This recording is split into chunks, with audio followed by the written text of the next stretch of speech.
Good evening, everyone. Thank you so much for joining another live program with Rumination with Andrew. Thank you so much for joining one more time. And this afternoon's title is going to be Holness's new cabinet. Is it the same old corruption that we have been witnessing for the past 9+ years? These are some of the questions that we are going to ask in this afternoon's program. Now, I would like you, those of you online, if you're watching me now, wherever you're watching me from, can you hear me well? And the last live that we had, I noticed that it was buffering.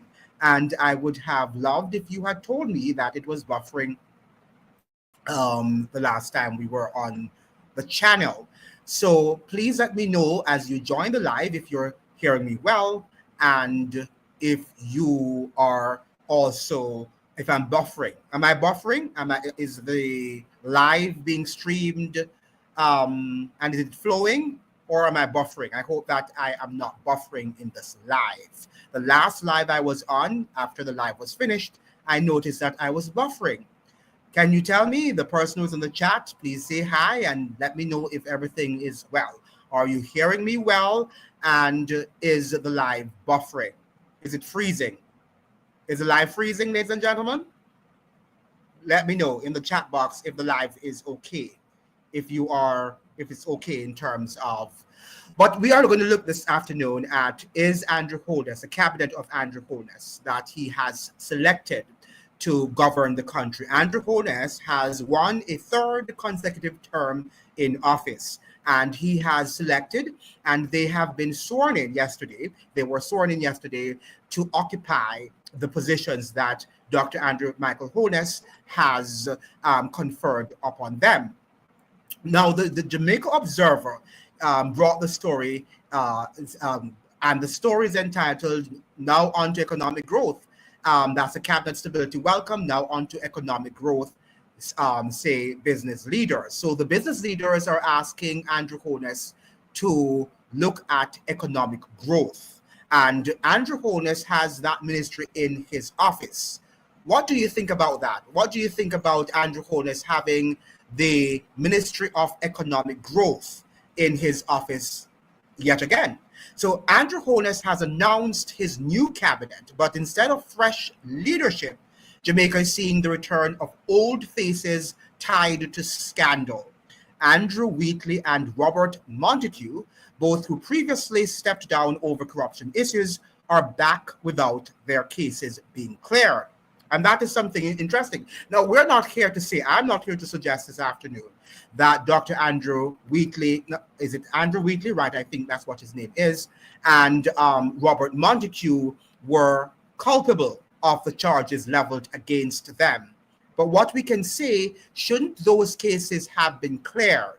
What do you think about it, ladies and gentlemen? Do you think the cases of the people should have been cleared before they were brought back into Parliament, even though they are ministers without portfolio, but they are going to be sitting in the office of the Prime Minister? So what sort of optics is that presenting to Jamaicans in terms of you can be corrupt and then after a few years out of office, then you can always wield yourself back in? And notice that Ruel Reid, the former Minister of Education, was actually at the sworn-in ceremony of Dr. Andrew Michael Holness. What do you think about that? What did you think about the fact that he was there and he was quite visible?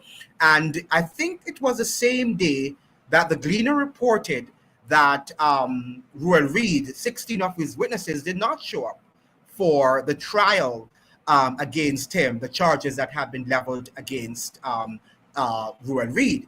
Now, that is something very, very interesting. What do you think about the new cabinet that Dr. Andrew Holness has just prepared? Now, we can see that there are many, the faces are not new, right? What do you think about the fact that we have the Dr. Horace Chang, who is going to still be he's in the Ministry of National Security and also peace? What does that mean? What do you think? They're expanding all of these terminologies of he's now the Minister of National Security and Peace. Now, do you think that they should have given it back to him, to Dr. Horace Chang, or do we need a fresh new face in terms of crime and violence? What do you think, ladies and gentlemen? But he's the one who has now been given. Well, so far, we have not heard of any corruption charges leveled against Dr. Horace Chang. All right, so that maybe is a good ministry for him in terms of the fact that people are saying that we're seeing a 40% reduction in the crime rate. However, there was an article in the Gleaner this morning, or in the Observer, I can't remember what paper I saw it in which business leaders were suggesting that even though the crime rate, the murder rate has trended down, but we are still losing out to productivity because people do not want to work at nights. Many people are still absent at working at nights because they are afraid. The perception of Jamaica being an unsafe country is still fresh in their minds. Am I being heard well? Can you hear me well? Am I buffering? Please let me know if the stream is actually being streamed without any buffering. Can you let me know if I'm buffering, ladies and gentlemen? I don't want to come off the stream and then it's buffering because afterwards I can't change it. So am I buffering, or the live is being shown and without any problems, without any glitches? Let me know in the comment section, please. Okay, so Dr. Horace Chang is the Minister of National Security and Peace. Now, what do you think about, we have here Fable Williams. Fable Williams, he has retained her as the Minister of Finance. Now, one would have thought that Andrew Holness would have selected another person for the Minister of Finance, but Fable Williams has been retained as the minister. What do you think? Do you think that Christopherson could have played that role? Now, one of the things I am looking at when I look at the fact that he has retained Fable Williams instead of giving it to a person like Christopherson, I am wondering, because Christopherson actually had challenged Andrew Holness's leadership role for the party, and we know that if you get finance minister, it is going to be closer to becoming prime minister, because it's a very important role. I think it's second in line to the prime minister or the deputy prime minister. So do you think that is one of the reasons why he has not given that position to Christopherson, who would have done a good job? I think that Christopherson could do a good job, would make a good finance minister. I mean, in fact, he has his PhD in business administration.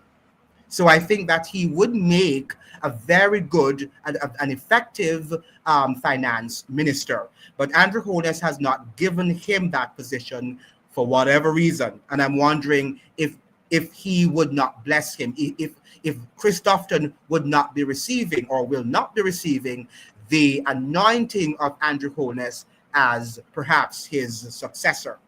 When I saw that he called back Andrew Wheatley, that's Dr. Andrew Wheatley, and also Robert Montague, I was thinking that perhaps that Dr. Andrew Wheatley could be a successful successor. He could be the successor of Dr. Andrew Michael Holness, because they are friends, and Dr. Wheatley has always had his back, and vice versa. What do you think? Do you think that Andrew Holness has called that Dr. Andrew Wheatley to anoint him if he should decide, whenever he decides to quit that position as the leader of and the president of the Jamaican Labour Party, that Dr. Andrew Wheatley could be a future Prime Minister of Jamaica? It's a possibility, because when we look at Ruel Reid also, if Ruel Reid had not fallen into and plunged himself into those corrupt charges, I think that Ruel Reid could make a very good prime minister, a future prime minister of Jamaica. What do you think? Do you think that Ruel Reid would make, if he were to come back to maybe Andrew Holness would give him also a position as a minister without portfolio, right? Because since Dr. Andrew Wheatley is going back, and Robert Montague, even though they have not yet been cleared of their allegation charges, but they have been called back, It's possible. And the fact that the Gleaner is reporting yesterday that 16 of the witnesses that are or should have been involved in the case of Ruel Reid did not show up. So we wonder if eventually Ruel Reid will be cleared of his charges and then be sent to the office of the Prime Minister to function as a minister without portfolio. Nobody knows. Maybe not this time around. Maybe 3 years down the road. I don't know. Or if he should win a fourth term in office after the next general election. But it is interesting to note that these people are still there, and there are no really significant changes in the ministry, in the cabinet. Now we also have this lady here, the one who is the Minister of Gender and Culture and Sports, Babsy Grange. What do you think about Babsy Grange coming back?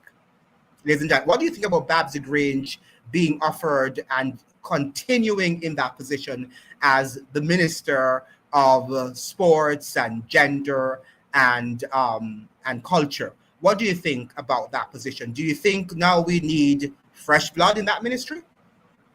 Let me see your participation. I want to see what you're thinking in terms of Babsy Grange. Do you think that Babsy Grange deserves to be in that position? Or do you think that Andrew Holness could have now selected a different person? Now, many people say that she's very good at her ministry, and nobody can deny that. I think that Babs Grange is a hard worker, and I think that she's also very competent and has handled that ministry effectively. But when we look at the fact that, her age is one, shouldn't we be allowing fresher blood now to come and to make that transition and to take over that ministry of culture, gender, and sports? What do you think, guys? Do you think that Babs Grange deserves to be called back, to be retained in that ministry? Please let me know. Remember now to like and to share. Okay, I hope you're sharing the live and that you're liking also the live. Make sure that you're liking and that you are sharing the live so that people can join and the algorithm can push this live along the platform. Now, we also have Dr. Dana Morris Dixon. All right, so Dr. Dana Morris Dixon, and she has been retained as the Minister of Education and I think it's skills, right? She's the Minister of Education and Training and Skills, whatever they call that ministry now. What do you think? I think she's ineffective.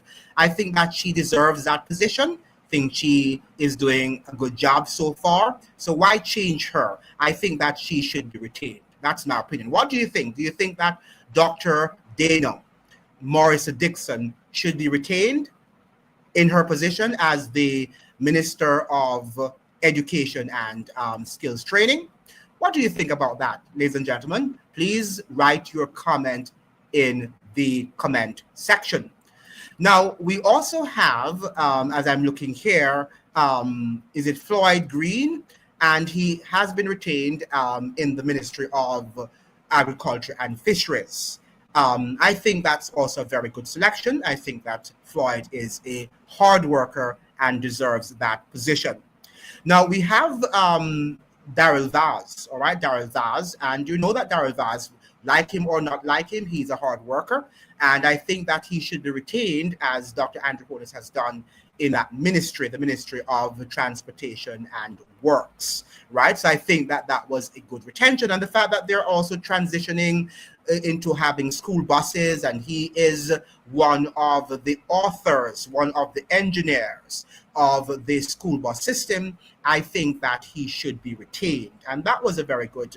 And to come to think about it, maybe it's good to retain many of them, because while we're complaining, if it's working, I believe what Andrew Holness says, if the people who are in the ministries are working effectively and they're doing a good job, why change when they are doing their job competently and well?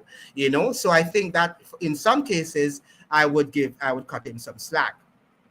Okay, now when we look also at the other ministries, we have Matthew Samuda, and he was a minister without portfolio. Now he has been promoted, and he is now the Minister of Water, Environment, and Climate Change. Now, what do you think about that, ladies and gentlemen, the whole Ministry of Water, Environment, and Climate Change? What is this climate change about?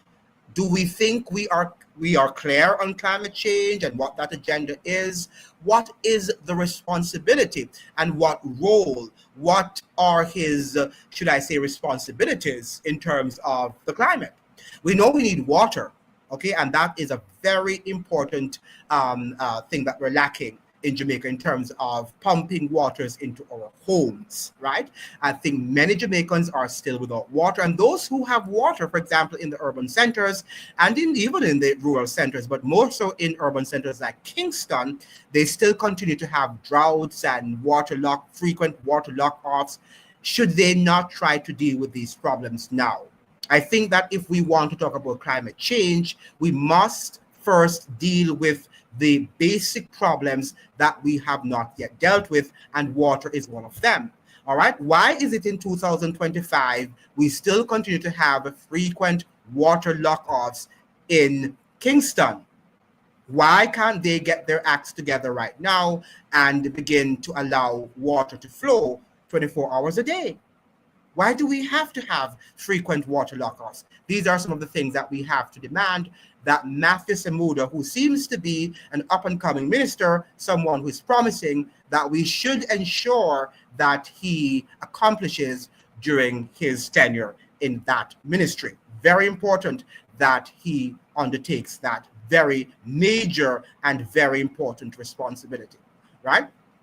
Now, we have also Kamina Johnson-Smith, and she is the Minister of Foreign Affairs. She has been retained. I don't know if she would function in another capacity. So I think that I would retain her also in that position. Where would you put Kamina Johnson-Smith, ladies and gentlemen? Where would you put her if you were to reshuffle the cabinet? Where would you put Kamina Johnson-Smith? Are you in agreement that she should be retained as the Minister of Foreign Affairs and Trade? What do you think? I think that she should, right? Based on my analysis of her. Now, Orvin Hill, this is something that was incredibly interesting. Orvin Hill. What do you think about Orvin Hill?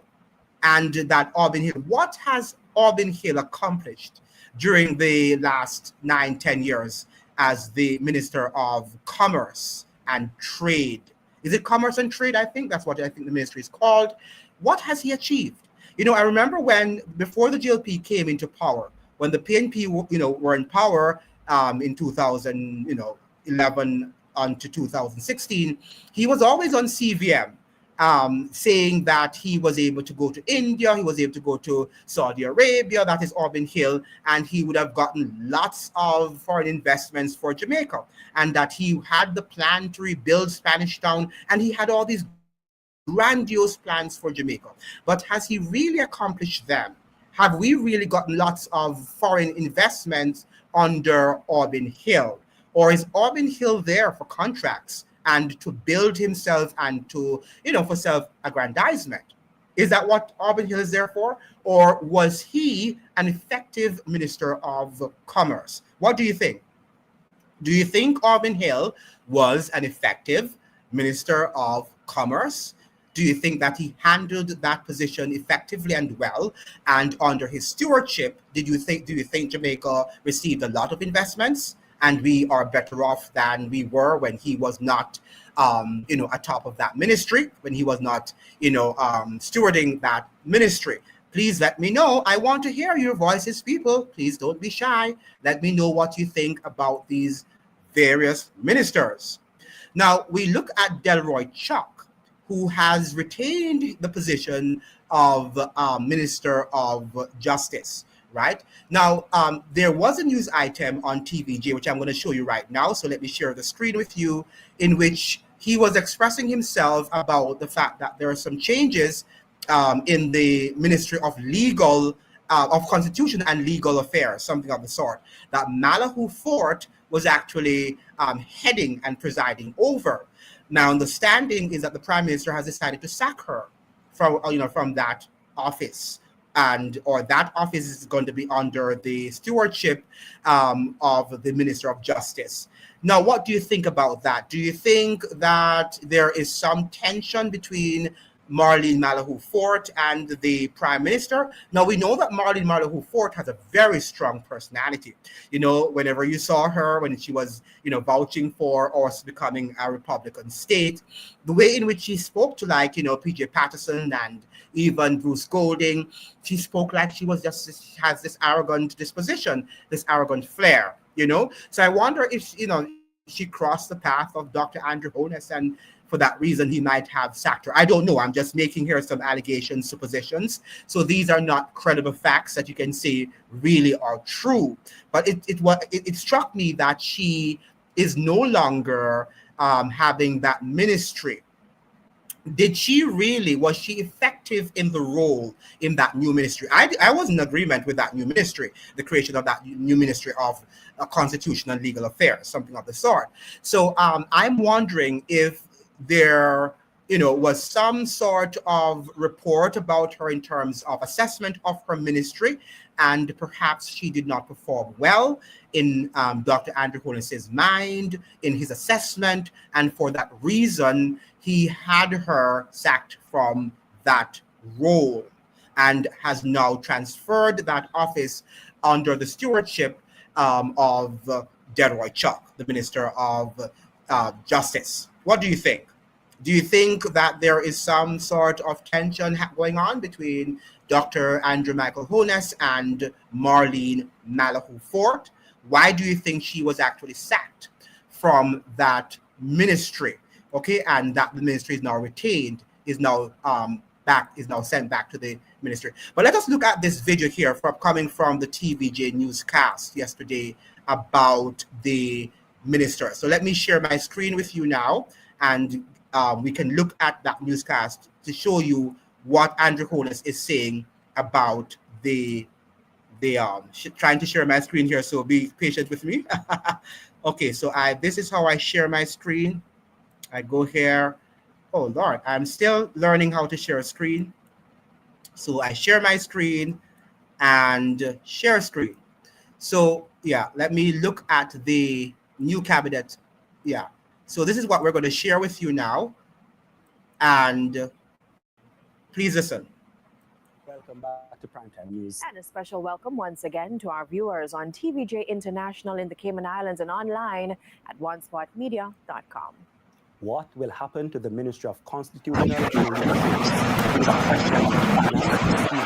The Prime Minister has sacked the former Minister Marlene Malahoo Fort. Now, this follows the announcement of the new cabinet of Jamaica. The executive remains the same for the most part, but two new yet familiar faces have returned: Robert Montague and Dr. Andrew Wheatley. Andrea Chisholm kicks off our coverage.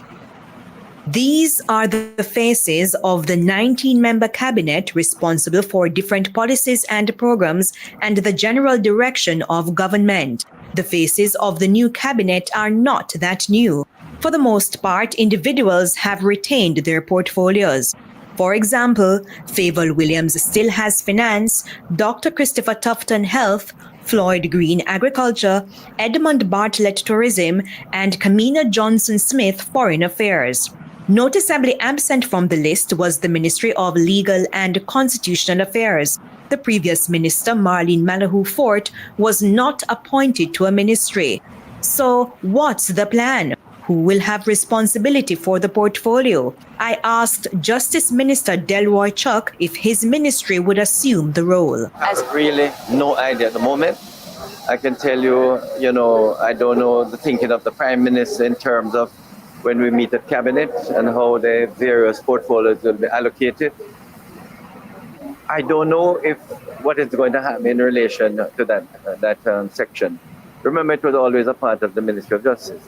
I don't know what is the Prime Minister's thinking at the moment. What's clear, though, is that Matthew Samuda has been promoted. He is now Minister of Water, Environment and Climate Change. Previously, he was a minister without portfolio in the office of the Prime Minister. The pressure to perform in the areas of, for instance, water is there every morning, regardless of the name of the ministry, right? Ultimately, we've made a commitment under Vision 2030 to get potable water to every Jamaican. We have a long way to go. And even while getting water to every Jamaican, we have to build in some resilience where the system is particularly weak. So it is double duty because of our self-imposed timelines. And there's a lot of work to do, so we're looking forward to it. Another note of the change, it's now the Ministry of National Security and Peace. The portfolio minister, Dr. Horace Chang, explains that murders have been reduced by over 40% since the start of the year. So the focus now is on improving communities. We ensure that we expand and deepen the intervention in the vulnerable communities. I know that there is peace in the community. We have to ensure that we provide opportunities for that community. If not, you'll have a reversion to these. That's really why the peace have that. The model used for zones of special operations will be replicated. Meanwhile, Prime Minister Dr. Andrew Holness insists the new cabinet will continue the momentum it started. To execute and complete efficiently projects, plans, and programs already in place and to initiate new plans and commitments. Ministers were also reminded to work together to get things done and reduce red tape. There was also this warning. Each of you will have clear targets and will be held accountable for meeting them. I remind you that corruption and arrogance are not just personal failings. They weaken the entire government. Corruption drains resources, erodes public trust, and gives our opponent the sharpest weapons to discredit everything we seek to achieve. Andrea Chisholm, TVJ News. Okay, so that was something very interesting in terms of what is happening. Now, what do you think about the change in that ministry, the Ministry of Constitution and Legal Affairs? What do you think about that? Do you think that this is a sudden change? Do you think the Prime Minister's action is justifiable? What do you think? Or do you think that, she should have been retained? Now, what was the purpose, I should ask you, ladies and gentlemen, of having created in the first place a ministry of that, nature? Why did he create the ministry in the first place of Constitution and Legal Affairs? Shouldn't already the Ministry of Justice be about the Constitution? Right? So why was this ministry created? Was it just created to ensure that we become a republic and that Marlene Malahoo IV was placed at the helm to push that agenda? What do you think? Do you think that that was the reason that she was given? But why now? Why has she been sacked from that ministry? Is there or are there reports of corruption, or is Dr. Andrew Holness not seeing the possibility that we are going to become a republic? Now, he did say in his speech, in his swearing-in speech, that Jamaica is going to be on top of the agenda. Is the fact that Jamaica should become a republic. So it's rather strange that he has that as one of his main priorities, yet he has decided to sack Marlene Malahoo IV and to definitely make that ministry become defunct, right? I think that is something incredible that I saw happening there.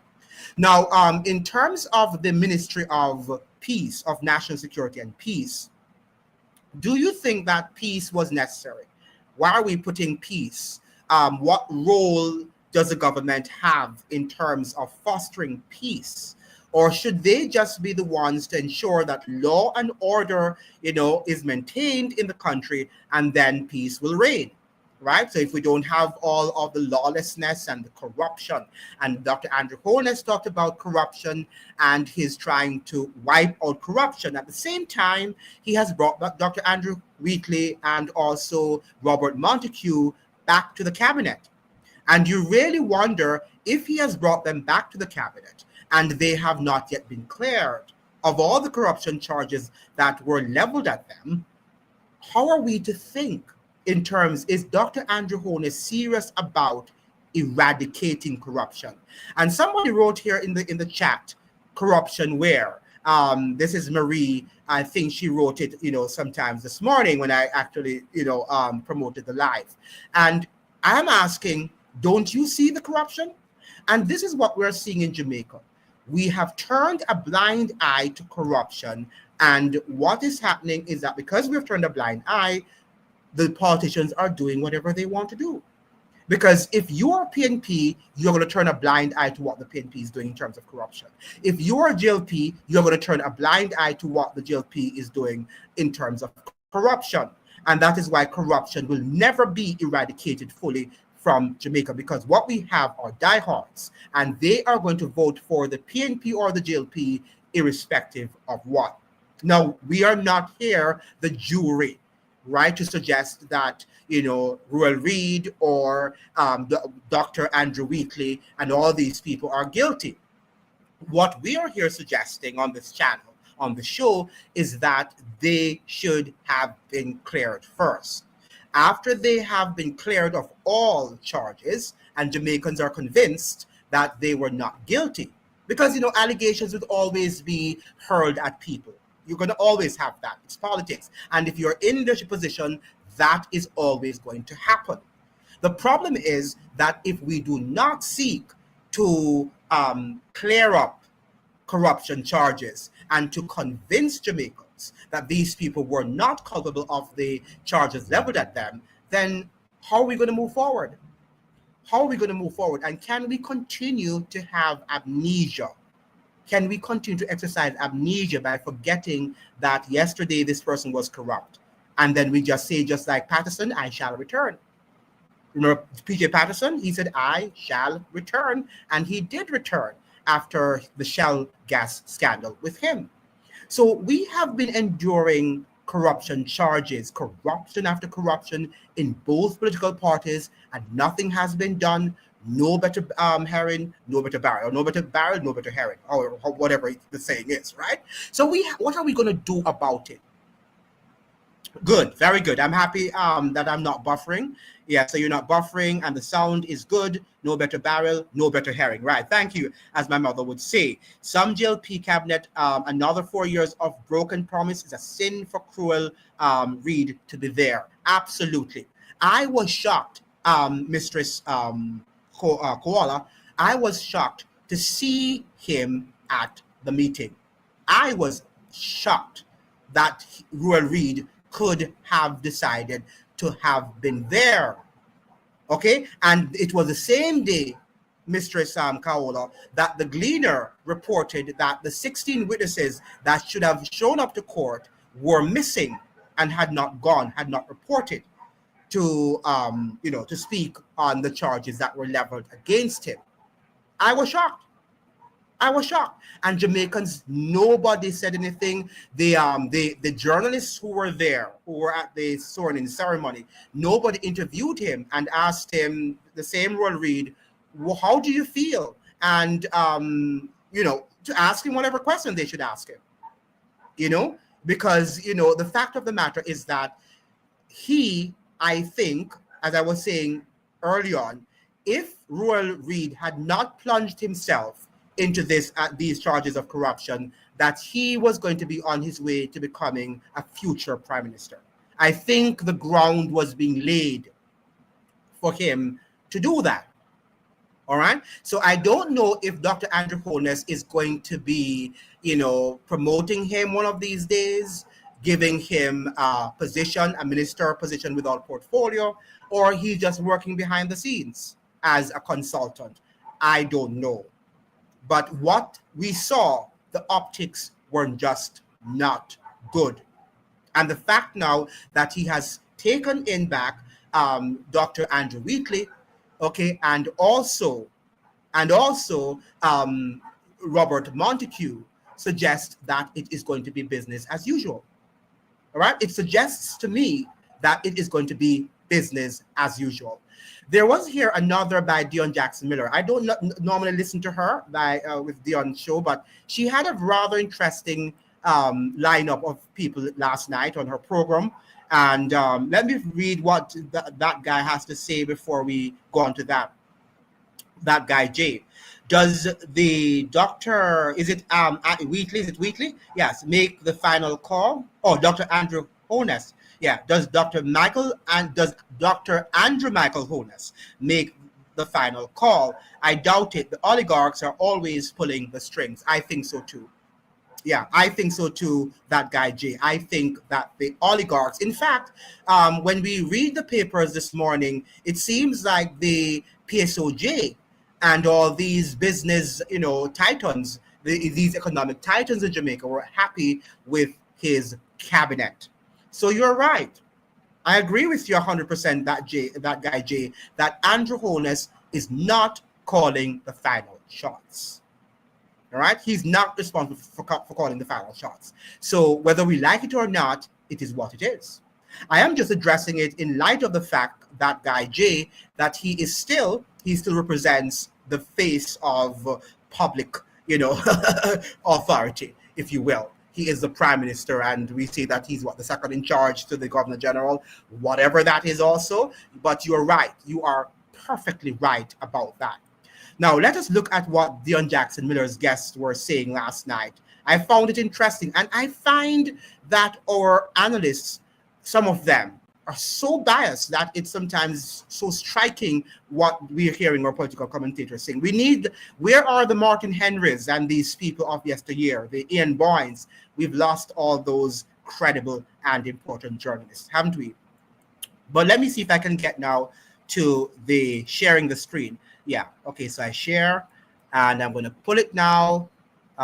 This is what I wanted to share. Can you see the screen, guys? Let me see if you can see the screen. Are you seeing the screen? No, okay, you're not seeing it. So let me see. I think this is what I need to have, and I share it. Okay, good. So I'm going to look at, so please. A new term, a new cabinet, a new parliament. What's ahead for Jamaica over the next 5 years? Thank you so much for joining me. I'm Dion Jackson Miller. This is All Angles. Prime Minister Andrew Holness over the years. Now, joining me in studio for our look ahead, we have Director of the Jamaica Chamber of Commerce and Tax Executive Director for Ernst & Young, John Butler. Also with us, Professor of Urban Planning and Public Policy at the University of Technology, Jamaica, Dr. Carol Archer. We have a member of the Jamaica Association for Debating and Empowerment, Calicia Vassal, and sociologist and host of Radio Jamaica's Hotline program, Dr. Orvin Taylor. So good to have you all around. And Dr. Taylor, let me give you first lick, so to speak. Mm-hmm. What for you, the Prime Minister, in his swearing-in speech, what stood out for you? The at least verbal commitment to having a more inclusive type of society. It takes a lot more than speech, but it certainly requires that. Bear in mind the fact that he has an almost minority government, because 68% of the people who were eligible for didn't vote. And so with a small turnout and a very large opposition, his first task is certainly to create an environment of conciliation and have people agree on the fundamentals of moving forward. And what does that mean for you when you hear more inclusive government? What do you expect to see? Scientists at Harvard just witnessed something extraordinary. During a routine study of sound frequencies, he doesn't only surround himself with yes-sayers, that he makes space beyond the structure, beyond the structure of the various parliamentary committees, but makes space for persons who are not directly aligned to him politically and other kinds of interest groups. So heard of inclusiveness. So the moment you talk about inclusiveness, you're talking about persons with disabilities, etc. But you want to know that you have people involved right across the spectrum who are, as far as are not aligned up with you politically, not necessarily opposing to you, because you certainly don't want to bring people into the dialogue who you think are anti-nationalists. But the pool here in Jamaica is is pretty shallow in terms of the people who are talented. And you don't have enough labor rights to run the place. And I don't think you have enough community there. So you need some kind of association of people. Okay, Mr. Butler, for you, what stood out? Well, I think, look, the aspirations in the speech yesterday were the sort of things no one could disagree with. You know, we want to eliminate poverty. We want a more inclusive society. They're a little bit like the continuation of campaign promises. So what really is going to be important is implementation. I think, in Jamaica, we've never had a shortage of good ideas. We've never had a shortage of lofty aspirations. It is dealing with the tough tasks of reform on things that are difficult to do at a reasonable pace is where we've fallen short. And I think seeing some progress on that, if I think back to the period before the election, we saw that the government is capable of moving quickly to improve the bureaucracy when it puts its will behind it. A simple thing like the motor vehicle fitness and registration that everyone has suffered pain with was solved in 2 or 3 months with the will to do it. But that's not enough. We need every ministry and every agency of government is 8, 10, a dozen processes just like that impose a cost in terms of time and pain on every member of society that interacts with that agency. And we need a whole of government approach to tackling that and removing those impediments to growth and impediments to productivity. Ms. Vassal? I think 2 things. Firstly, a sort of expansion on the lens that we look at governmental problems through. For example, in his swearing speech, we would have heard him talk about this idea of looking at anti-violence acts and policies not through just the lens of what has been, such as zones of special operation, but targeting things like resocializing our society, targeting culture, because we can implement policies and we can implement innovations, but if the culture that people adhere to and the culture that they concede to makes them ill-prepared to receive these innovations and to act positively in regards to these changes, then we're back at stage 1. So I appreciated that sort of expansion and where we're starting from in terms of really charging forward with societal reform. Secondly, I think he answered a pretty critical question that people have been asking since the election period. What's the difference between your last term and the upcoming one? Why do you deserve another one? For the longest while, I think we've kind of just subscribed to the idea that the next term is going to look like a maintenance of what was in his last term. But he tells us in his swearing-in speech that, listen, my last term was about fixing the ills that Jamaica has been suffering from for as long as the FinSAC crisis, mending the economy, splitting our debt to GDP ratio in half. And now this next term is not about mending those ills, because we did that last term. It's building upon them and charging forward to make Jamaica greater, using things like digitization that makes us more globally competitive. I want to come back to some of that, but Dr. Archer, for you. Right. So for me as a social scientist, I look at how you present yourself and the things that comes after that, what was said. He certainly looked prime ministerial in terms of how he presented himself. I was very pleased to see that his family was there, mother, father, children. That's very good. And then what was said, first of all, I was a little bit taken aback when he, some of the things he said made it seem that he was still on the campaign trail. What do you mean? Meaning, reference to, the time come type of thing. At this point now, time passed. You're now the prime minister. You're being sworn in as the prime minister of Jamaica. So the campaign, it should be signaling to all of us that campaign is over, and now I'm about the business of government. Yes, so that for me, I was listening keenly, that I would not have gotten evidence of, still being part of the campaign, but some of that did come out. Some of his pronouncements, I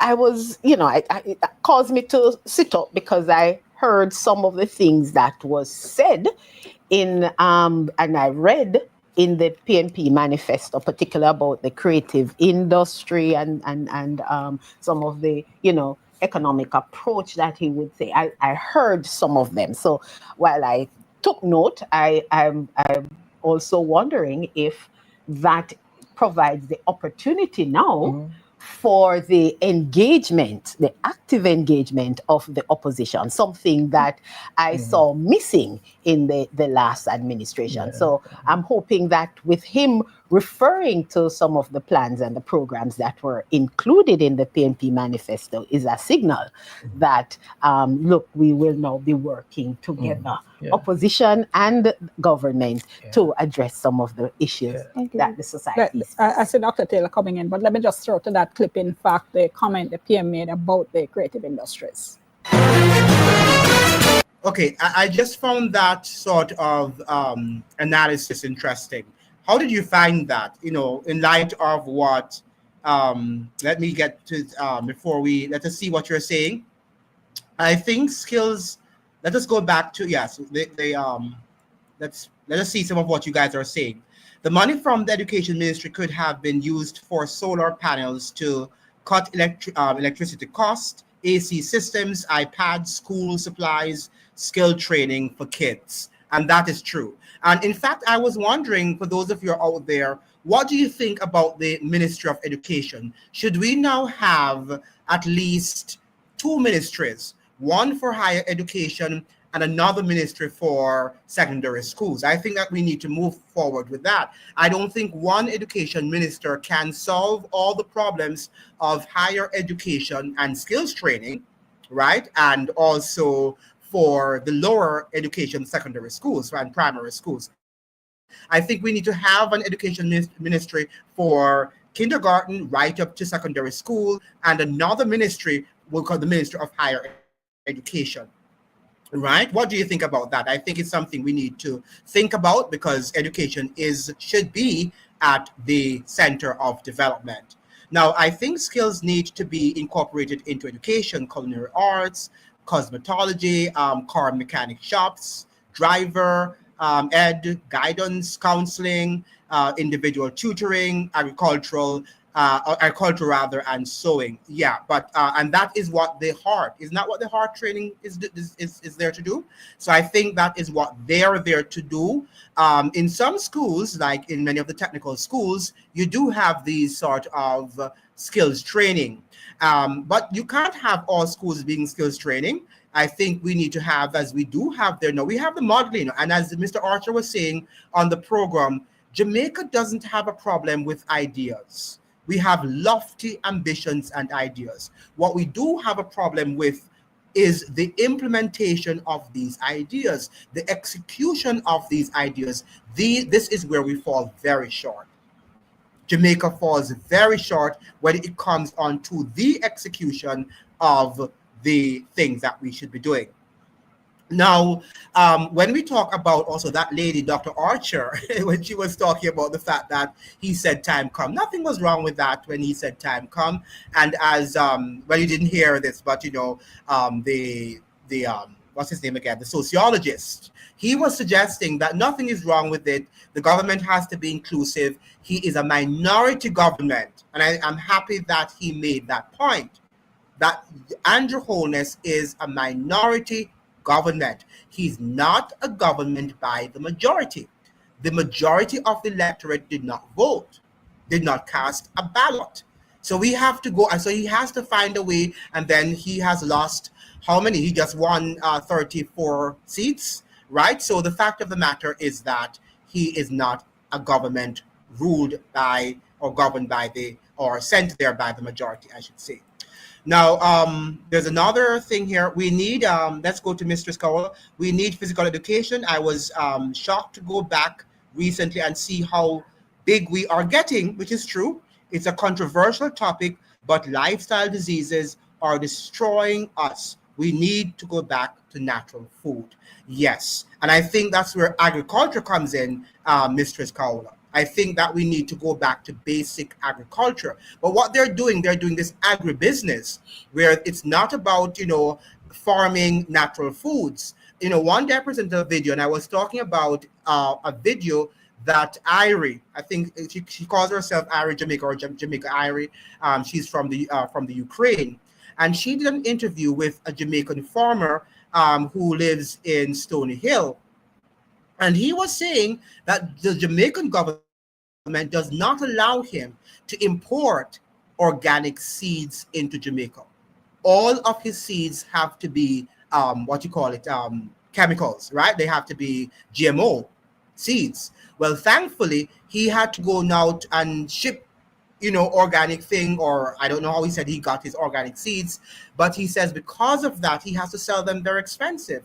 So when people come to buy his product, the products are very high, are very expensive, because he can't compete with the loads of GMO seeds that are being imported into Jamaica.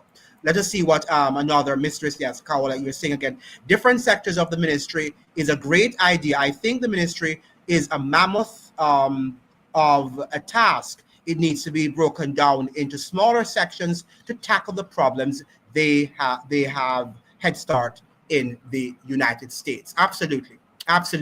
But I think that we can't merge higher education and secondary education together. When you go down to the Ministry of Education there on Marasca Road, for 21st century, I think we need something now much more sophisticated, right? We still look like we're still in the 20th century. Jamaica has not really moved yet into the 21st century, even with our buildings or infrastructure or facilities. So when we hear the government is suggesting that the country is prosperous, there are lots of things that we are lacking. There are lots of things that we're lacking that we need to deal with at the moment. Okay, do you agree with that? Yes. But what do you think about the fact that the Ministry of Constitutional Affairs, I want to hear from you. The Ministry of Constitutional Affairs has been sacked and is now heading back over to, what do you guys think about Marlene Malahoo Ford? Do you think she was an effective minister? Let me hear from that guy, Jay. The same game seeds affect, GMO seeds affect non-GMO plants through cross-pollination, and local farmers who resist it can't much longer. Absolutely. And Jamaicans are not, and that is why one of the reasons we're gaining weight too, one of the reasons, even though we're inactive, but the chemical in the food also is reorienting our bodies. And that is why many of us also are getting fat so quickly. The processed food that we're eating in Jamaica. Because gone are the days when we used to eat a lot of food. Jamaicans have always loved their food, their dumplings. We used to eat a lot of stuff, which is not good for us, really. But, people back in the days, they ate their food, but they were not as fat. Do you notice? Yes, and we were more active, of course. We weren't, riding taxis everywhere, and people weren't always driving, and they would walk miles to school and to church and to wherever they're going. So there is a confluence of factors for the reason for which we are not doing well, and we are contracting these diseases, as Mistress Kaola was saying.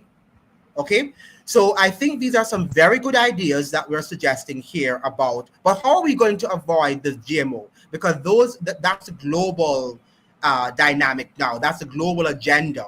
How are we going to, avoid the GMO seeds and the GMO foods, which really are destroying the soil, contaminating the soil? How are we going to do it? How do you think Andrew Holness, as the Prime Minister, can avoid these global agenda, or global agendas, we should say? How do you think he's going to do that? We don't. Is there any solution in terms of how we can avoid that? Okay, now let's move on. Now we are looking at also another minister, Dr. Christopher Tufton, who has been retained as the health minister. Let me see what that guy is saying here. So we have here that guy, Jay, says the same GMO seeds affect, I think I've read this already, plants through, I think I've read this already. Now, what do you think about Andrew Holness retaining Chris Tufton? What do you think about Dr. Andrew Holness retaining Dr. Christopher Tufton as the Minister of Health and Wellness? Do you think that he performed well in his position, in his role the last time, in the first, I think it was the last administration that he became Minister of Health and Wellness? Do you think that Chris Tufton performed well in that ministry? I'm buffering? Wow. Why is it buffering? Let me see if I can come out and go back inside. Give me a second, guys.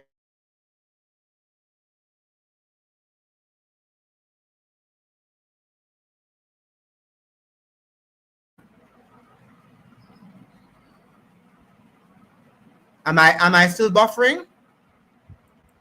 Am I still buffering?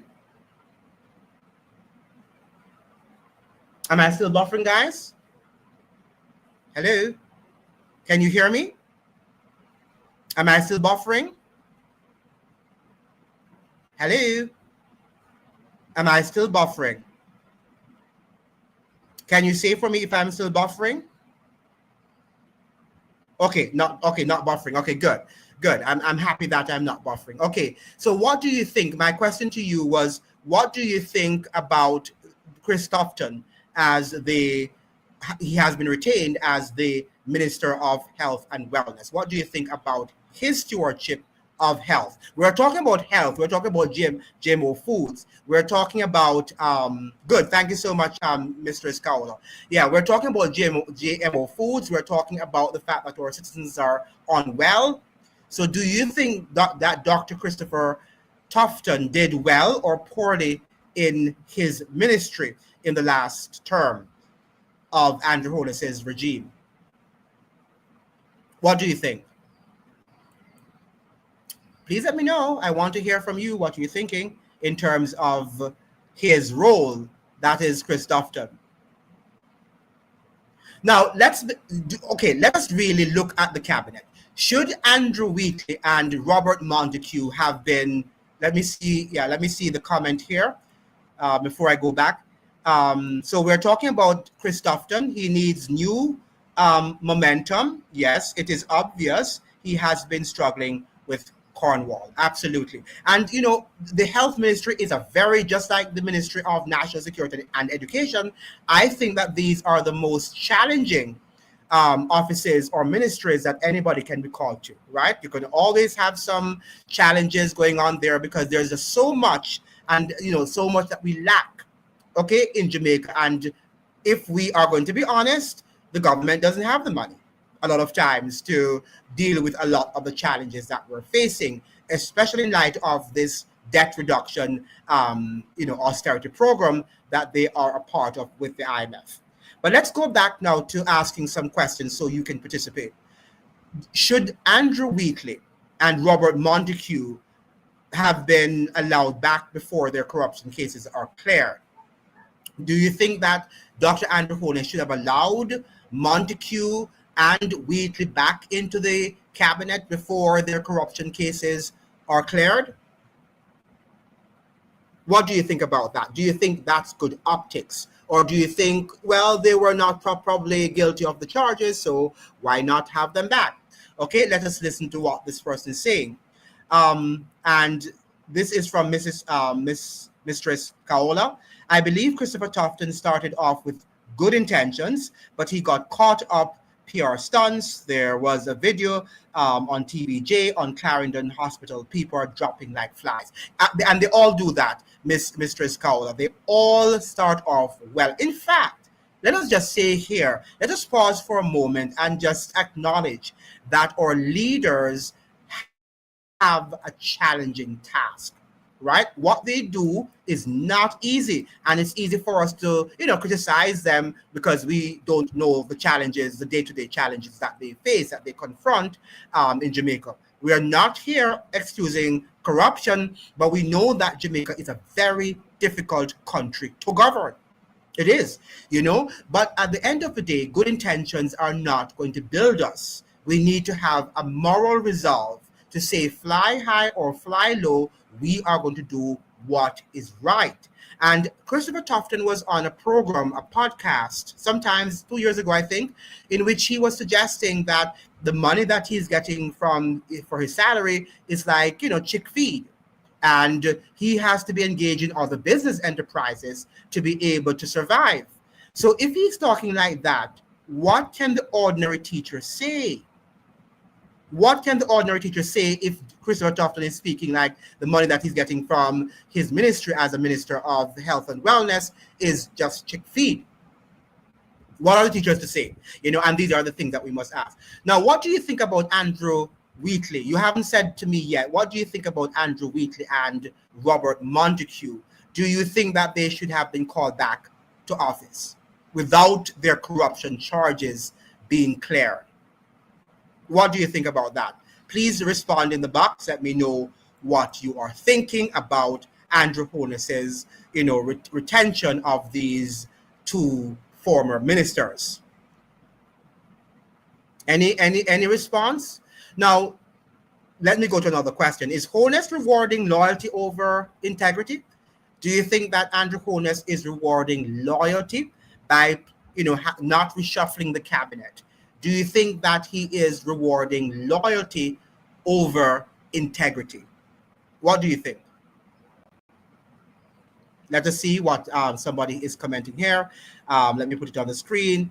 Miss Kaola is saying, I understand the IMF is crippling the country. I don't know how we will be free from them. I think we cannot build infrastructure until we are free from them. I haven't followed the other stories. So yeah, that is true. That is true. The IMF has been a sore for us, right?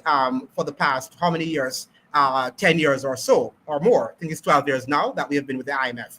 Now, I was watching this afternoon, I should say, an interview that was done 15 years ago with, and maybe if I had pulled it up, I should have showed it on the screen, with Ian Boyne and Bruce Golding. And when you look at what Bruce Golding was saying then, when they were just about to enter into agreement with the International Monetary Fund in 2009, thereabout, we are confronting the same issues. Nothing really has fundamentally changed. It's the same issues we are confronting. The low and the what you call it now, the weak growth, right? The weak economic growth that we have not been able to achieve. The elusive economic growth. Okay?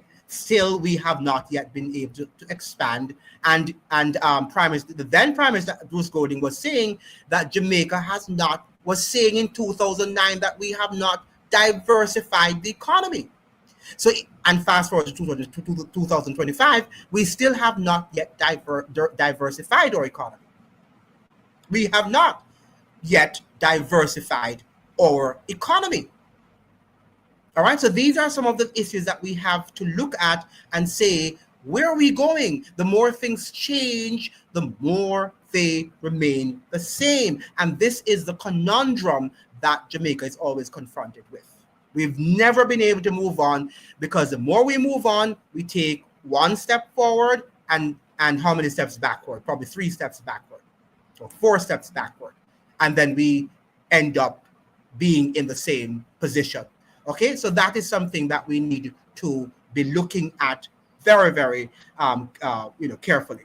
Now, there is another question. Does the cabinet reshuffle show Jamaica has a corruption problem at the top? Do you think the cabinet reshuffle, if there was any reshuffle either, I should say the cabinet selection, is because there was not really any reshuffle, right? Do you think the cabinet selection showed Jamaica has a corruption problem at the top?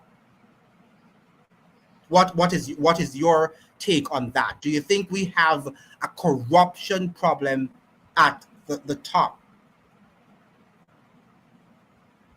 What do you think, guys? I think we do.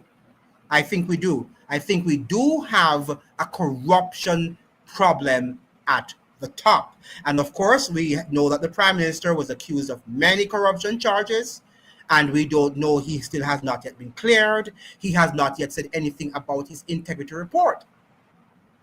Right? He has said nothing about his integrity report and what he plans to do, or certification, I should say, and what he plans to do to ensure that that is cleared up. We still haven't heard anything. And I'm sure it's going to also be another 9-day wonder. Things move on until the next election. And then the PNP will weaponize that against him when the next election comes. They don't care now, right? They don't care about his integrity certification now until the next election comes back up.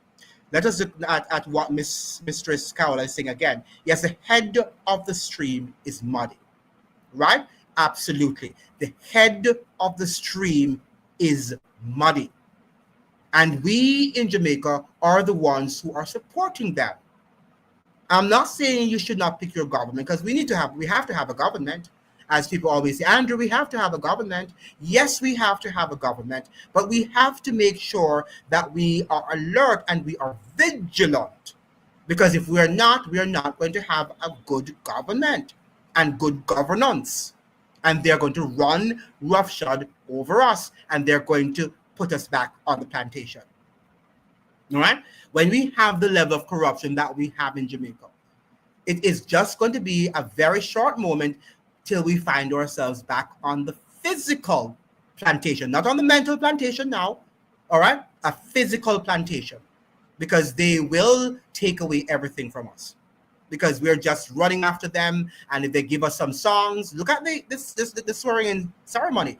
I am blessed, and people just begin to sing and to have this festivity, because once we have our liquor and we have our dances and we have our concerts and we have our dance hall, stage, we are quite fine. And we will support corruption, nothing, because it's like a drug, right? The parties that we love to attend is like a drug.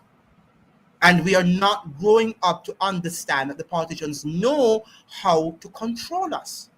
They know what we like, and they know how to control our thinking. So they can do their corrupt activities, stay away, walk away for a few years, and return without any problem. Because we don't care. Once our party win, once me, Andrew Holness, once Fimi Andrew Holness win, once Fimi Marky G win, me no care. Me no care, because my party win. And me no take no chat. All right? And that is how we behave, and the politicians understand it.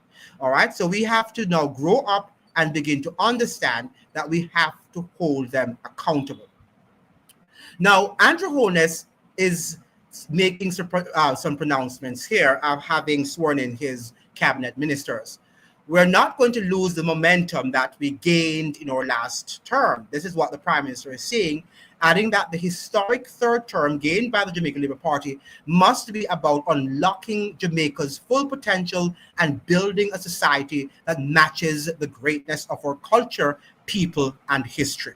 Now, have you ever wondered why they always talk about the greatness of Jamaica? It's almost like they fill us up with this sense of patriotism, and they show us Usain Bolt and the world games that are being played now, and we just get into this they rev up our sense of patriotism. And at the end of the day, we don't hold them accountable, because we say Jamaica to the world, and we think I am blessed, and no place like Jamaica to the world. And we are drunken by patriotism. And nothing is wrong with patriotism. Nothing is wrong in celebrating our successes, but I think that we are not celebrating. We are celebrating too much successes of entertainment, and we're not celebrating intellectual successes. Like I was watching Olive Senior on a show with Delia Harris, I think some last year or so, in which Delia Harris made the comment that Jamaica has produced a lot of world-class poets, right? And Olive Senior, who is one of Jamaica's poets, she agreed. And the question was asked, so why don't Jamaicans know about these poets and the feat that they have, achieved on the world stage? And to which the response was, because the government does not invest in these sort of industries, in these sort of creative industries. It's all about music and sports. And people in the world just know us as just having that sort of prowess, music prowess, and for our athletic prowess, nothing else, right? You speak properly as a Jamaican. Oh, are you Jamaican? No, because Jamaicans just speak Creole, and we speak in an ignorant manner, and many people talk like that, right? So we have to ensure that the government, build our human capacity. We need to build our human capacity. We can't just talk about just building, some music and investing billions of dollars in music. And we're happy for Vibes Cartel and Vibes Cartel shell out the show, right? And Vegas, whatever his name is. Him shell out there on this ceremony, right? We have to think broader than that. Everybody knows that we sing. Everybody knows that we DJ. But everybody does know that Jamaicans have scientists, right? Everybody does know that we are serious. There's a serious component of us that we need to sell to the world. And there's just much more than just having a Usain Bolt. Okay, now let us look at what Mrs. Kaola is saying. Have you heard of the World Economic Forum? Absolutely. Message the Great Reset. Yes, I have and read about it. You will have nothing and be happy. Absolutely. They say when America sneezes, Jamaica catches a cold. There is a Great Depression coming. And that is true. And that is true. And I wonder if many Jamaicans are aware of the WEF, the World Economic Forum, and their agenda, and the United Nations. It's also an agenda of the United Nations. They're only breaking these institutions into different subsets, but they are subsets of the United Nations, and the United Nations, by the way, is tied to the U.S. empire. Right? The United Nations is tied to the U.S. empire. And this is the agenda that they have. If we are continuously being entertained, then we have no way of thinking. Right? And that is why you don't find lots of people on this live. Right? You find them going over to hear the gossips and, what is happening, Andrew Holness, the corruption charges because they're PNP and vice versa. Right? We don't want to hear about the system. We don't want to hear about geopolitics. We don't want to hear that our prime minister, our members of parliament are not in control. What we want to know is that they can give us a $2 here and there, and we can drink some rum, and we can dance, and we can bust our lyrics, and all of that. We're fine. I love Jamaica. Nalefia. And nothing is wrong in loving Jamaica. But just like how you love your children, when you love your children, what do? You discipline them. Loving your children don't mean that when you see flaws in them that you turn a blind eye, because if you do that, you're destroying them. And over the years, we have destroyed Jamaica, if truth be told. Because we're not left here because we love her and we love the food and we love the this and we love the that. And of course, Jamaica has some great things about it, some great things going on. But we also have a lot of problems that we have to fix. If we don't fix them, we're going to end up being on the plantation. Okay, now let's read again Mistress Kaola. Food security needs to be our priority number one, as she's saying. 80% of our food consumed is imported. I don't know why. Well, I shouldn't say that because we're under the World Trade Center organization and we had to sign all the treaties. Jamaica is an island that is dependent. If we aren't careful, we could face starvation. Now, if you want to go and watch the documentary, Life and Debt, and on that program also Michael Manley was interviewed and a number of, our political leaders and farmers, also Jamaican farmers. When you look at that Jamaica then and Jamaica now, even our farmers were a little bit more conscious at that time than they are now. The way how they express themselves, they might not have been, speaking standard English, but they were expressing and they understood what was happening in the world. And they know about the WTO and what the WTO did and how it destroyed and eradicated their farming industry. And we remember what we saw, loads of milk being washed away, being thrown out because the milk was being imported. Powdered milk was actually being imported into the island. We destroyed our domestic economy. We ravaged our domestic economy completely. And then we expect that we're going to grow. And you hear the Prime Minister talking about prosperity. Where are the industries? Where are the industries? At least Americans are saying we have seen that America has sent our industries or manufacturing base to China, to other countries in Asia.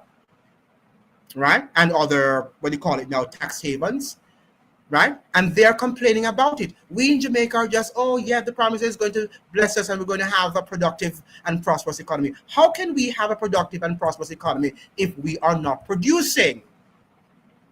What are we producing? We can't just be consuming and think we're going to grow. We can't.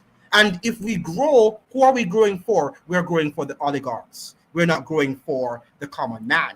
Now, that guy, Jay, says the Ministry of Climatic Change or Climate Change is the biggest indicator that Dr. Andrew Michael Holness is subservient to the WEF. I agree with you 100%. In fact, that guy, Jay, I will even add here that I wonder if he has decided to hide the Ministry of Legal and Constitutional Affairs because they're working on the Republic. They're going to push down the Republic down our throats, but they have to do it behind the scenes. I think that is the ploy. I think the reason why he might have thrown out the Ministry of Constitutional and Legal Affairs because people were seeing the agenda. And people who know Marlene Malahoo Fort know that she is a young global leader of the WEF, of the World Economic Forum. She is. And that is why she was placed there at the helm of transitioning us into a full republic. All right? And I called that out years ago. Okay? Now, hear this, Mistress Kaola is saying, keep fighting the good fight, Andrew. You don't have a lot of listeners, but it will eventually reach the right people. Yes, and may you also share the live. Also, you all guys have to help me now to share the live. Yes, and make sure that you're sharing it with your family, with your friends, and tell them to have their friends and families join and stuff like that. Yeah, so he says, thank you so much, Miss Kaola. I'll keep fighting. The road to heaven is narrow, absolutely. And, you know, the broad road, many people are walking there, and we know that that is the road to destruction. You are a true patriot. Be encouraged. Thank you so much, Mistress Kaola. Yes, that's what that guy Jay is saying. And that guy Jay is saying again, let me see, I believe the dismantling is a misdirection. Now, what do you mean by that, that guy Jay? Do you think it's a misdirection in terms of, do you think that they are directing us into another path? Do you think that Andrew Holness, just like Barbados Prime Minister Mia Mottley, is going to just shove this down our throat now? Now that he has earned himself a third consecutive term in office, will we just be, okay, no referendum and just be shoving down our throat this understanding of what a republic is? And the republic is not going to be what you think, guys, a republic is. It's going to be one which you are controlled, and you have to get the card and the national ID card and all of that stuff. Okay, so don't think and don't be fooled by what they're telling you about republic. Republic what? Are we not even economically independent? We're not politically independent. So how are we going to become a republic? Right? We have sold out our country to the highest bidder. How are we going to become a republic when we don't have these things in place? That is my question. All right, that is my point and my question to you all. Now, so we've seen this before. We've seen this playbook before. We've seen these great speeches before, and no change, no change, no change. Now, can Jamaicans trust leaders who were once forced out over scandals? Can we trust them? Are we going to be able to trust Dr. Andrew Wheatley and Robert Montague? What do you think? And the fact that Andrew Holness had the audacity to also, let us look at what that guy Jay is saying here. They are still pushing the Republic agenda from a new perspective. He's a big fan of the art of war based on his moves. It will drop like a hammer when we least expect it. Well said. I could not have said it better, that guy Jay. Well said. When we least expect it, that is when he's going to do it. And you can make sure it's going to be some festive thing with, you know, the songs. You know, what do you think about the lineup of music he had there at the swearing ceremony with those guys? And, you know, almost like he was, you know, at a dance hall, session. I mean, I didn't mind the last one, I'm blessed, but the other songs, I was like, why have those songs at the ceremony? That should be solemn and be reflective of what you are about to do. And even his speech also, he had a lot of promises, but as I said in one of my videos, the how he is going to be able to accomplish these grandiose promises were not said, were not mentioned, because I don't think Andrew Holness knows how he's going to do that. Okay, now let us end now. What do you think about the future of the IMF?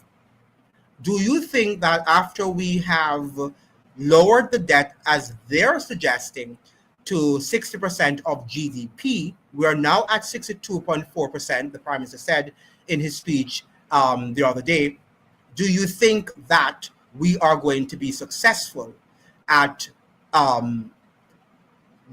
building our economy? Do you think the IMF will ever leave us, or do you think that this is also another deception in which the IMF, because the IMF is now involved in climate change? Do you know that? Do you guys know that the IMF and that we have signed on to security benchmarks with the IMF? So if the IMF is also linked to climate change and linked also with security benchmark, that's national security, are they ever going to leave us? Because climate change is a permanent agenda. Let us see what Mr. Scowell is saying. So we have here, the fact that the election was so close means people are becoming more disgruntled with leadership. And not only was it close, Mistress Kaola, 60.5% of the population did not vote. The majority, this is a government being led. And if the PNP had won, it would be the same thing. The PNP had won the government, it would have been a government by the minority. For, of, and by the minority. This is not a majoritarian government. It is not a government run by the majority, of, for, and by the majority. It is not. So that Mistress Kaola should tell us. That should resonate with the Prime Minister. And the Prime Minister said nothing about it. He never acknowledged that in his speech the other day, which I found also very lacking. Why didn't he say that we need to do, his term would have begun with a research, proper research into why Jamaicans have become dispassionate and no longer is expressing an interest in politics? What do you think? Don't you think he should have been doing that, ladies and gentlemen? Yes, he should be doing that. All right, he should be doing that, but he did not do that. All right, he did not do that. Make sure that you're liking the video. You're also sharing the live that others can join. But all of you are on the live. Make sure that you hit the like button. Very, very important that you do that. Okay. So this is what is happening in Jamaica. A government run by the minority. But let's talk about the IMF, because the IMF is a very important subject, a subject that I think, often, and when I publish videos on the IMF, I don't get a lot of views, and I'm wondering why. If somebody publishes anything on the IMF, we should have thousands, hundreds of thousands of views, because the IMF has, destroyed our country and has kept us behind. Okay, so let us look at what Mistress Kaola is saying here. I worry about climate change. The largest cities being so close to the ocean, Portmore, Kingston, and St. Andrew, are heavily populated. What if we have a major tsunami or earthquake like that? I've always thought about that too, Mistress Kaola. I've always wondered about that. But if we don't create an economy in which we can help ourselves, then how are we going to wonder about climate change? Climate change is real. Don't get me wrong. It's the agenda that is behind climate change that I don't often agree with. But this thing about the climate and the fact that it is something real, because today we can have nice weather and tomorrow a big hurricane comes and wipe us off the planet. We know that these things are real, right? But it's the agenda that is behind that climate agenda that often is not the real agenda of helping people, particularly poor people, to overcome their economic challenges. Now, we need to build cities closer inland. Well, maybe we do. Well, they are already capturing the land beside the ocean, right? Because right now Jamaicans can't even use the beaches, right? Can we? So people are being landlocked in Jamaica. So maybe that's good for us. What do you think, Mistress Kaola? That they don't want us to be near the seas anymore. They want to buy out all of these beachfront homes and whatever apartments, so that they can give it to their oligarchs and they can build all of these, what you call Airbnb, and also hotels. So maybe that's good in the sense that we don't need to be near the seas, right? So that it won't wash us away. It will wash them away, well, God forbid, and not wash us away. Now, here is what the Jamaican Prime Minister is saying. Our vision is of a Jamaica where growth reaches every household, where our creative talent is rewarded as much as it is admired, where logistics, energy, technology, and agriculture are engines of our prosperity, where families are strong and communities are safe, where government is fast, fair, and responsive, and where Jamaica stands tall as a respected voice among nations, he said. Now, that is some great words to say. But how often have we heard these very beautiful speeches, these very eloquent speeches? But as Mr. Robert or Mr. Archer on Dion Jackson Miller's show, who said that Jamaica has no problem in making lofty promises and having lofty ambitions, but the execution thereof, this is where we fall very short. We fall very short. The fact that we aren't able to execute these grandiose promises and ambitions. Now, Mistress Kaola is saying here, economic independence is the only way out. We need to industrialize. But I wonder, how will we defend ourselves from us being sabotaged? We won't. That is the whole thing. And we already we have signed off on treaties that I don't think we are going to be able to come out of at the moment. Some of which, or most of which, our citizens are not aware.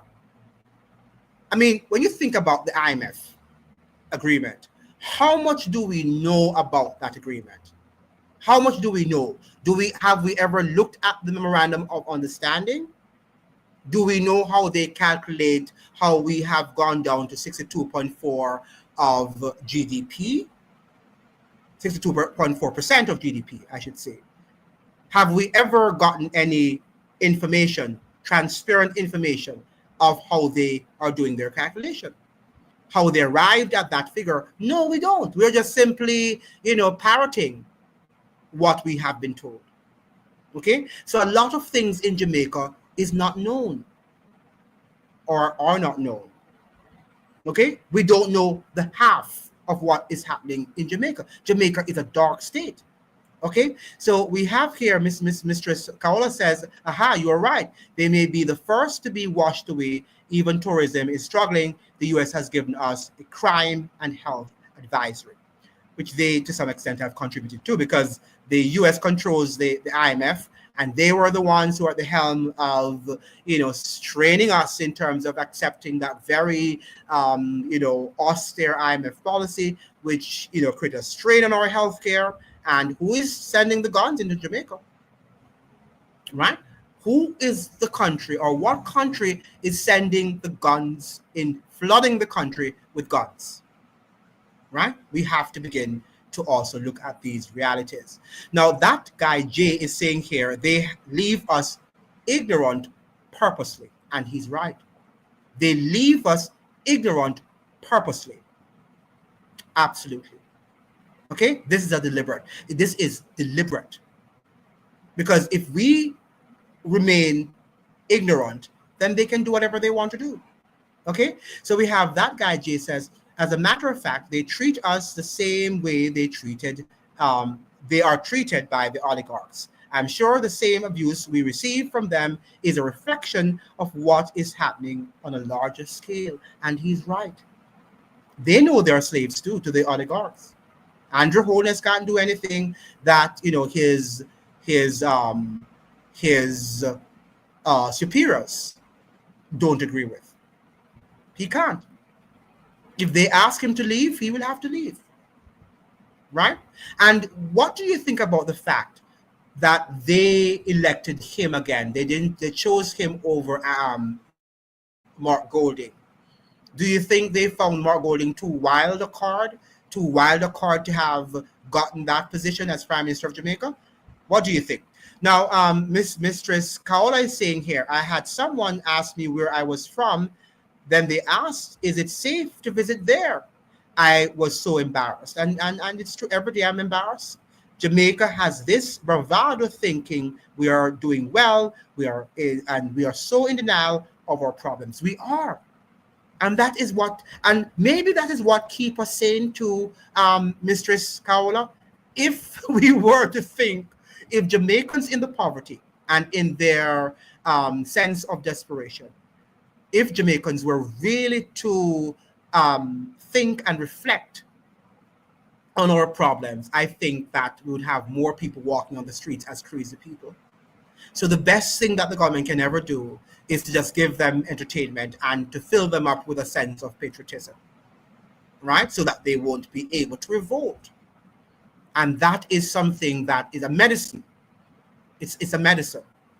And the people love the medicine, it seems, because it's a sort of way of keeping them in silence and not to protest against what the government is doing or not doing. So we are a delusional people. And don't get me wrong, we know, Mistress Kaola and I understand that we have done great on the world scene in terms of music and food or culinary arts, and some of us have done well, tremendously well in our individual careers. We're not denying that. But we have to look at the collective, right? Individually, we have done well, even in music. It's the same thing individually. But as a collective, look at reggae.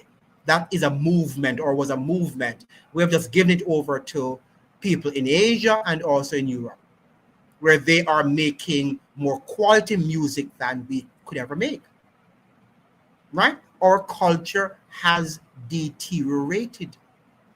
Our culture is just an eat a food culture. It is not a culture. But even when we look at Bob Marley's and these people who came from the lower stratum of society also, they were also eat a food culture. But I think their eat a food culture, the culture was then more superior than it is now, that they were able to string some quality music together. And I've been telling people that the Jamaican culture has deteriorated. Because even though we could say largely that these men in Western Kingston and other parts of Jamaica who became musical, entertainers and icons, they too, it was an eat a food culture, because that's what they were doing. They were hustling. But at the end of the day, they created music that is permanent and that will be with us forever. We can sing Bob Marley's song and never grow tired. Okay? But these songs that they are producing nowadays, for the most part, there are few people who are doing good music like the Chris Martins and other people. But the fact of the matter is, and probably the Vegas guy, I like Vegas music. Yeah, I think that he produces some, like he sang the song about Sweet Sweet Jamaica and all of that. Nice songs, right? And they make you rock and feel good. And nothing is wrong with rocking to our music and enjoying ourselves. But we have to understand that we can't have this eternal, permanent entertainment. That we have to now move out of that entertainment realm and begin to speak seriously and candidly about the problems that afflict us. Okay? Because that is a sense of true patriotism, to acknowledge where we have progressed and to say truthfully where we have made mistakes, where we have blundered, where we are walking on the wrong path, on the wrong road. Okay, so make sure you're liking the videos. Those who are joining the live, we're looking at Holness's new cabinet, same old corruption. And we're suggesting that the fact that Andrew Holness has brought in Andrew Wheatley and Robert Montague without having cleared them of the allegation charges leveled against them in his previous administrations suggest that he is going to be the same old. That to me suggests, and the fact that we saw the likes of Ruel Reid at the swearing ceremony at King's House suggests also that Andrew Holness and Ruel Reid don't have any shame. They don't, because I would not show my face there. No, if I were cleared of the charges, yes. Right? He has all rights, because people accuse us of every day of things that we never do. Right? But when we're in public office, they need to publicly declare that this was not true, so we can be cleared of those charges. Let me look at Primrose. Primrose, welcome to the chat. Make sure you're sharing the live. She's saying no one from the PNP can beat Andrew 1 p.m. Now, very good. Thank you so much, Primrose, for joining the live. What do you mean? What do they mean by 1 p.m.? What is that? And make sure, I hope I'm not thinking what you're thinking, that you're just saying it's one prime minister and that we shouldn't have an opposition. Because I remember too that Andrew Holness was talking like this on the campaign trail about he doesn't need an opposition. He only needs his followers to tell him, to point out the blunders, his blunders. You know, what do you mean by that, Primrose? About this 1 p.m.? Because we don't want a dictator in Jamaica. All right? Old man, go to bed. Okay, so she's suggesting here that Mark Golding is an old man. Okay, now we're not here to support any of the prime ministers. What we're here, Primrose, is to look at the challenges that we face, that our political system faces, and see ways in which we can improve so that we can build Jamaica for Jamaicans, not for the politicians. Remember now, the politicians go, and they are friends, whether you like it or not. Jamaica is a small country. These people, after the politics is finished, they go and they dine and they laugh at you. They laugh at you. All right? These people meet every weekend and they have their parties in whatever house that they're having their parties, and they enjoy themselves on their yachts. Remember what Ruel Reid and how he was enjoying himself on yacht and all that? They're enjoying themselves. We're the ones who are suffering. And we're suffering from the poor decisions that they make. Right? So we are not here to say who is 1 p.m. We're here to look at policies and to look at the political system and to look at the political decisions that our politicians are making. But what do they mean by 1 p.m.? I don't understand. I saw it right throughout the swearing ceremony. I didn't understand what they mean. Do they mean one prime minister, that he's the only one who can be prime minister in Jamaica or of Jamaica? I don't get it. What do they mean by 1 p.m.? And I hope that Jamaicans are not being brainwashed now to think that we can just have Andrew Holness there forever. Okay? I don't care how many things he wants to do. All right? To have him there forever is not the best thing to do. Well, I guess if he moves us into a prosperous economy and most Jamaicans are living well, maybe only then I would give him the chance of continuing, under some conditions, of course. Okay? But what do they mean by 1 p.m.? Can somebody say? What is your understanding of 1 p.m.? Is it 1, Andrew? Yeah, that's what I'm thinking, that guy, Jay. It's a strong catchphrase, trending style. Okay, but what does it mean? Yeah, I know it's a trending style, that guy, Jay, but what does it mean? It's just there, they're just using it because it's a word? It's 1 p.m. is trendy, it's trending? But I think it has some meaning, and there's a meaning behind it. Has to be a meaning behind it. Do they mean that Andrew Holness is the only one who qualifies to become prime minister, as he himself suggested? We don't want a strong arm man in Jamaica.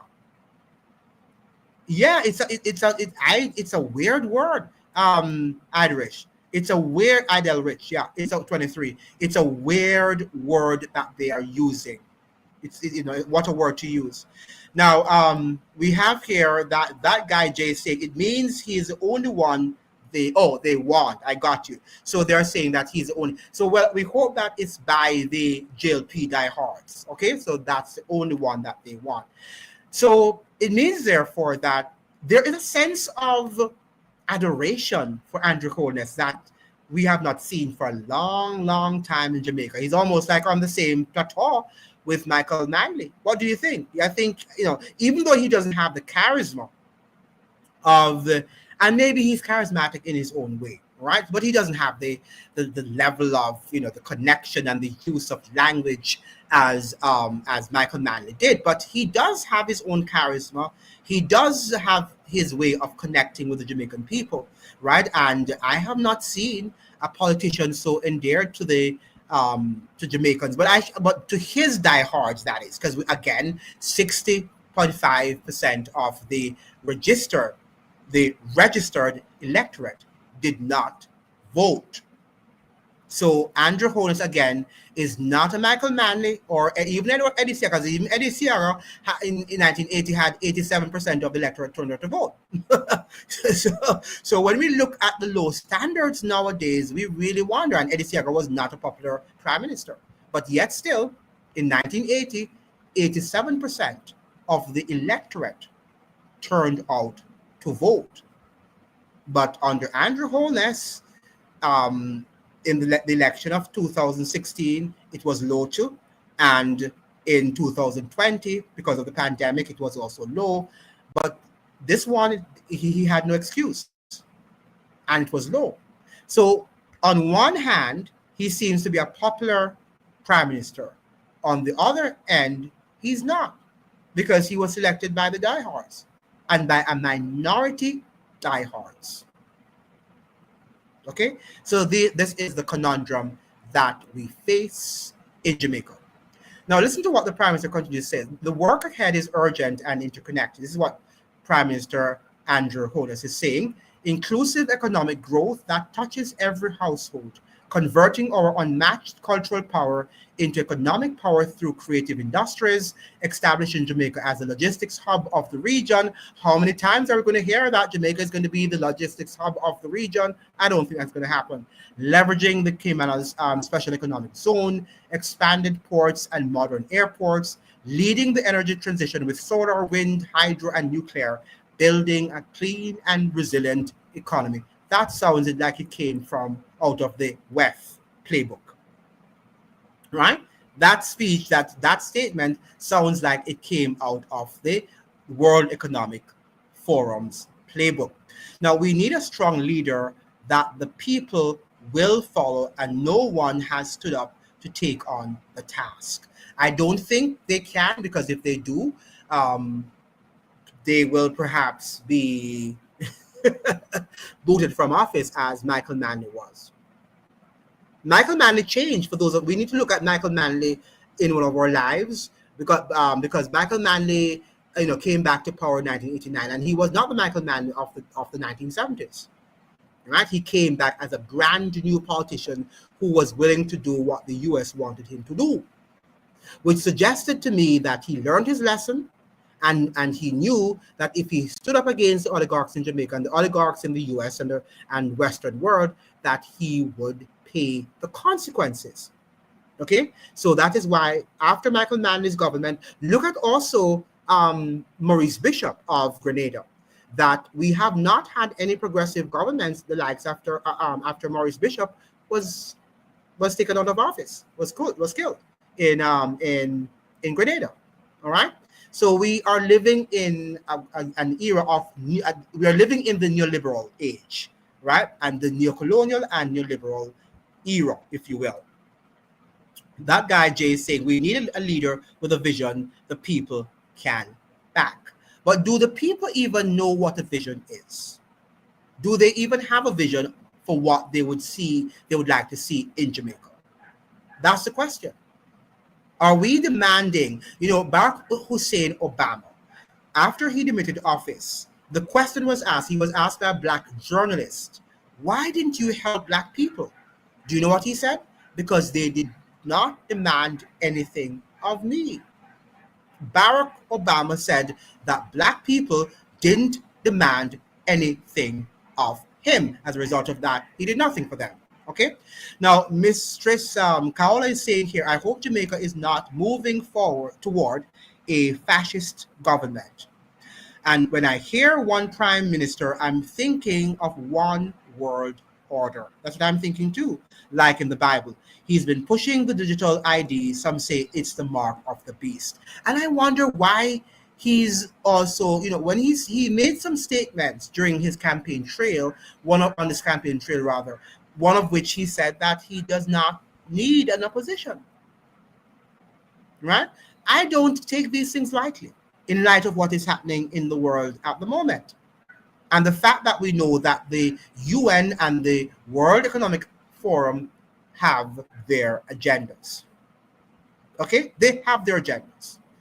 So that is what I think. I don't like the 1 p.m. sort of, meme, whatever it is, whatever you call it.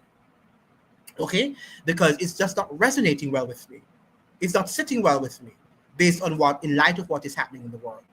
It's not sitting well with me. Okay? And this sort of seeing Andrew Holness as this sort of guy who is a bro god and now a 1 p.m. is something that should be of concern to all of us. Right? It's something that should be of major concern to all of us. But is it really of concern to us? That's the question that I would like to pose. So what do we think? Do we think that we are on for a good start in the government, or do you think that this is a government that is not going to deliver? It's going to be the same old, same levels of corruption, even worse. Now that Andrew Holness has been actually cleared, now that he has won his third term, I would think that means he's been cleared of his corruption allegations. He probably doesn't have to present his certification, what do you call it, the integrity certification, because the fact that he has been selected prime minister again, and the PNP is going to weaponize it again in the next election, and then it continues like that, right? So this is where we are. Where do you think we're going? What do you think is next? Do you think we are on a good path, on the right path, or we are on a path down the wrong road? Now let's listen to what Mistress Kaola is saying. The fact that he's called bro god, it seems like he is fashioning himself to be a god. It's blasphemy. I don't like it too. I don't like it. I do not like that name for the prime minister. I don't like it. But, I think we have now found ourselves a situation in which we have become this sort of ghetto culture right now, that because everything has been ghettoized in Jamaica. Right? Gone are the days when we had some level of decency about us, right? We are becoming every day, we're patterning our behaviors based on what we're seeing coming out of the United States and the dregs flowing from the United States culture. That is how we are becoming every day. So even the levels of professionalism and the aura that we normally bear, or leaders normally bear, we don't see that. Well, I must say Andrew Holness to a great degree carries himself in a prime ministerial manner, but I would have preferred if he decided not to be called that name. And only he could say no and not respond to it. But I think that he has acknowledged it. But he can't stop people from calling him that because, people have, it's free speech. But to acknowledge, that he is, just like, Mr. Siaga was thinking that he was a Don. Right? Remember when Mr. Siaga was talking about, okay, you think you're a Don, but I am the whatever worst Don or whatever. It's reminiscent of that sort of era, and we need to move away from that era.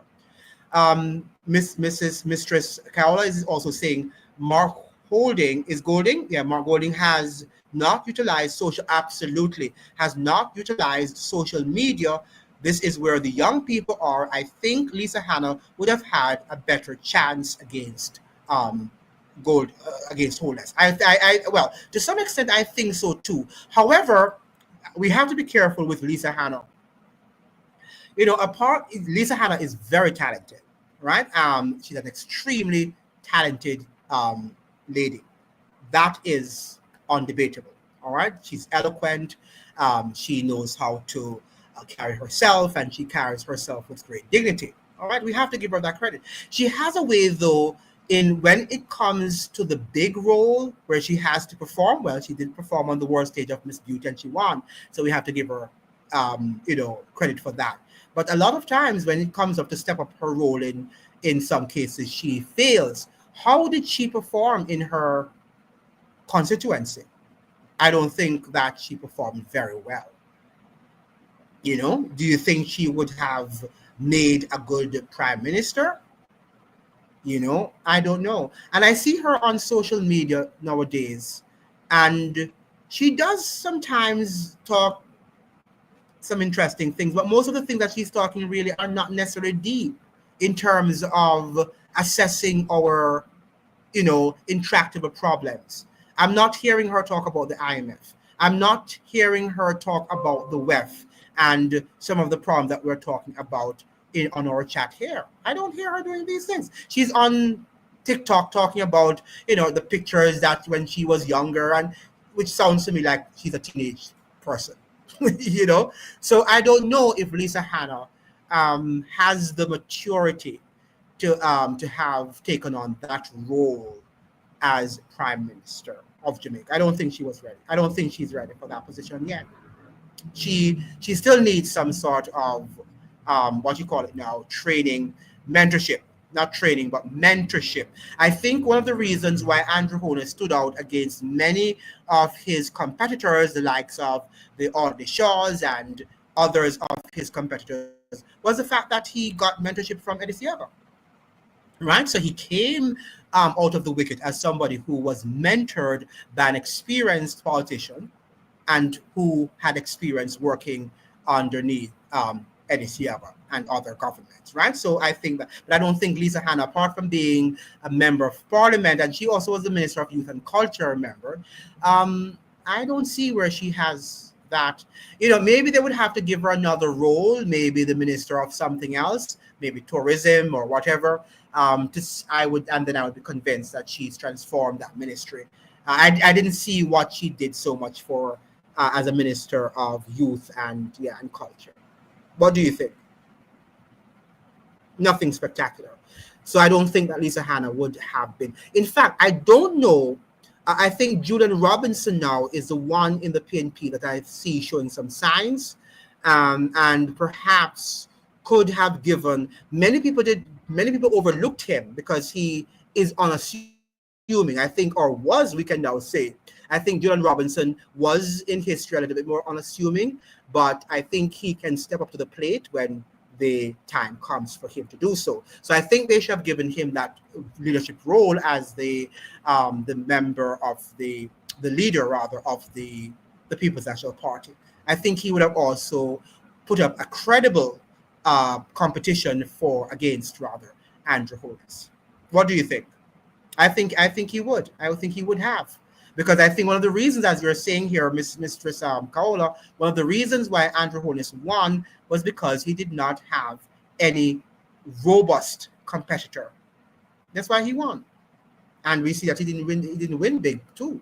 The PNP could have won if they had selected a better leader, a more engaging leader than Mark Golding. And I have nothing against Mark Golding. Many of the people were talking about the fact that he's not Jamaican. I don't share that. I think Mark Golding is Jamaican of a certain class, right? We know that we have different types of Jamaicans. And you go to the Hillels and you go to the Campions and many of these schools and you see these people, the Immaculates, right? And you see these people who don't necessarily come around us.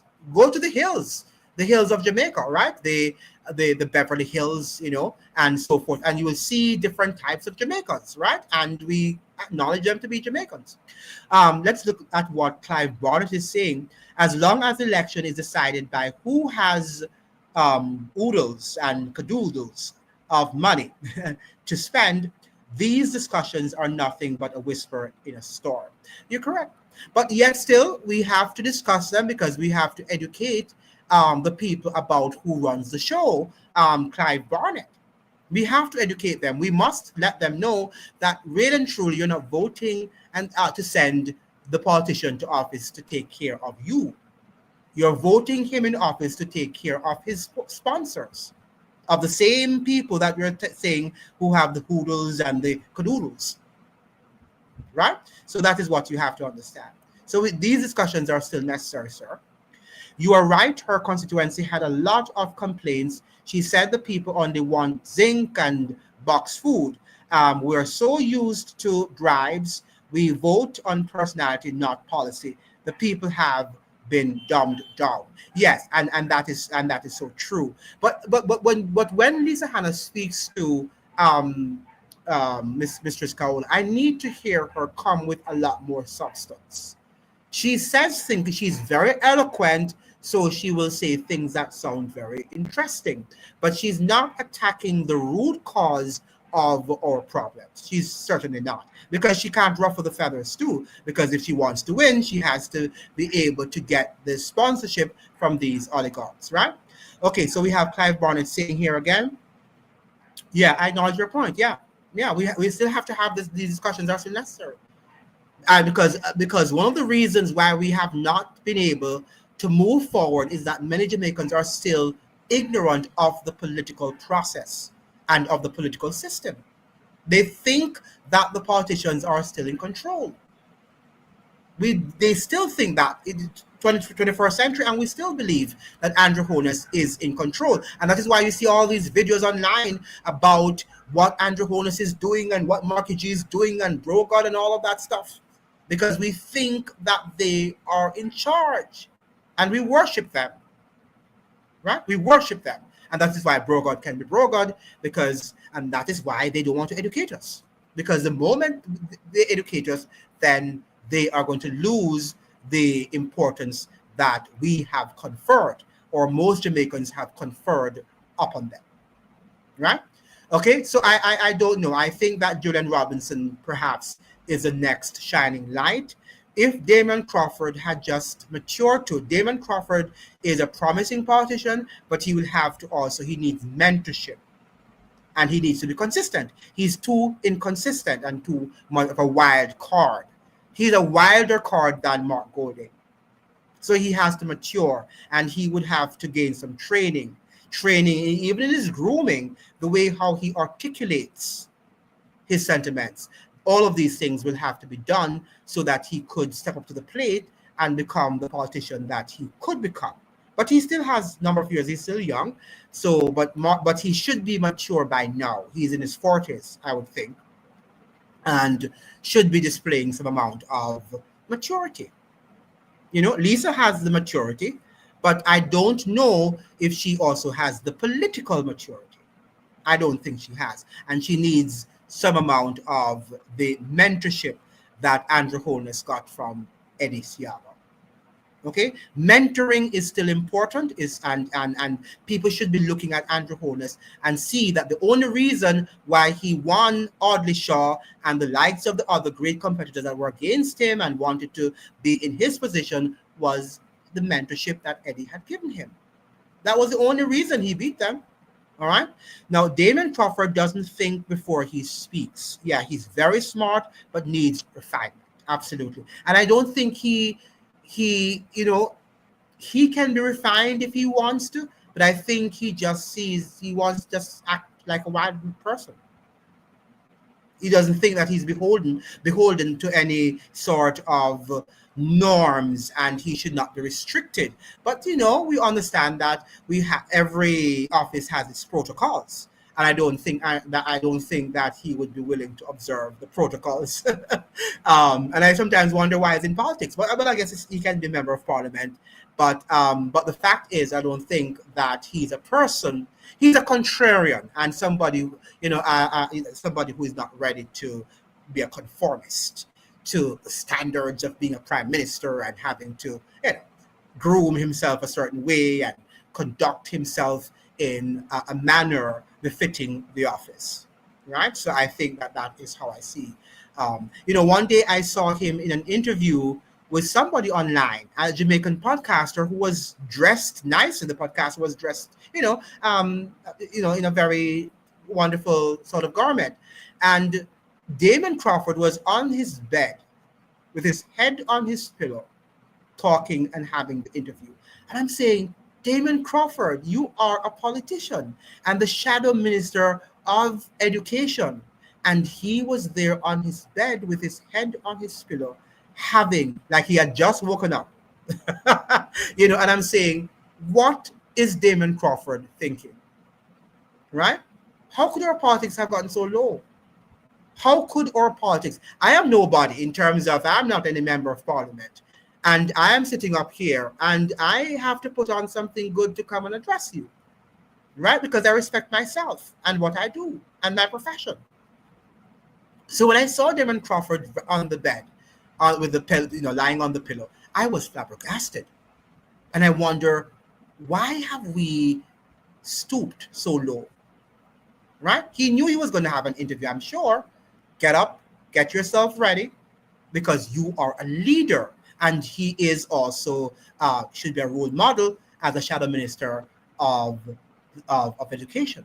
He should be a role model to our students, to our young people. But he's not. Well, he's bright, and being bright doesn't mean that you're going to be a successful politician or a successful leader. And that is what, what's his name? Damon Crawford has to understand. Give Andrew Holness his credit and his party. He has set the tone in terms of grooming. Look at the GLP and how they dress and they carry themselves. And I'm not just saying that dressing is going to be the sum total and the NB of everything, right? What should, determine whether this person is going to do or not. But it contributes to how your followers view you. Right? And the tone that you are setting. And Andrew Holness sets that tone. He carries himself with dignity. He carries himself with grace. He carries himself with class. Okay? And that is what we need in our politicians. And I think we're moving away from that sort of, the way, because give our politicians the credit. Jamaica might not have produced some excellent politicians in the sense of building our economy in our country, but they could talk. They could talk their talk, and they carried themselves in, a very decent manner for the most part. Yeah, let us look at what Mrs. Kalu is saying. Damon Crawford doesn't think, I think I've heard it already. So let us look at the next person. Mr. Scalola is speaking again.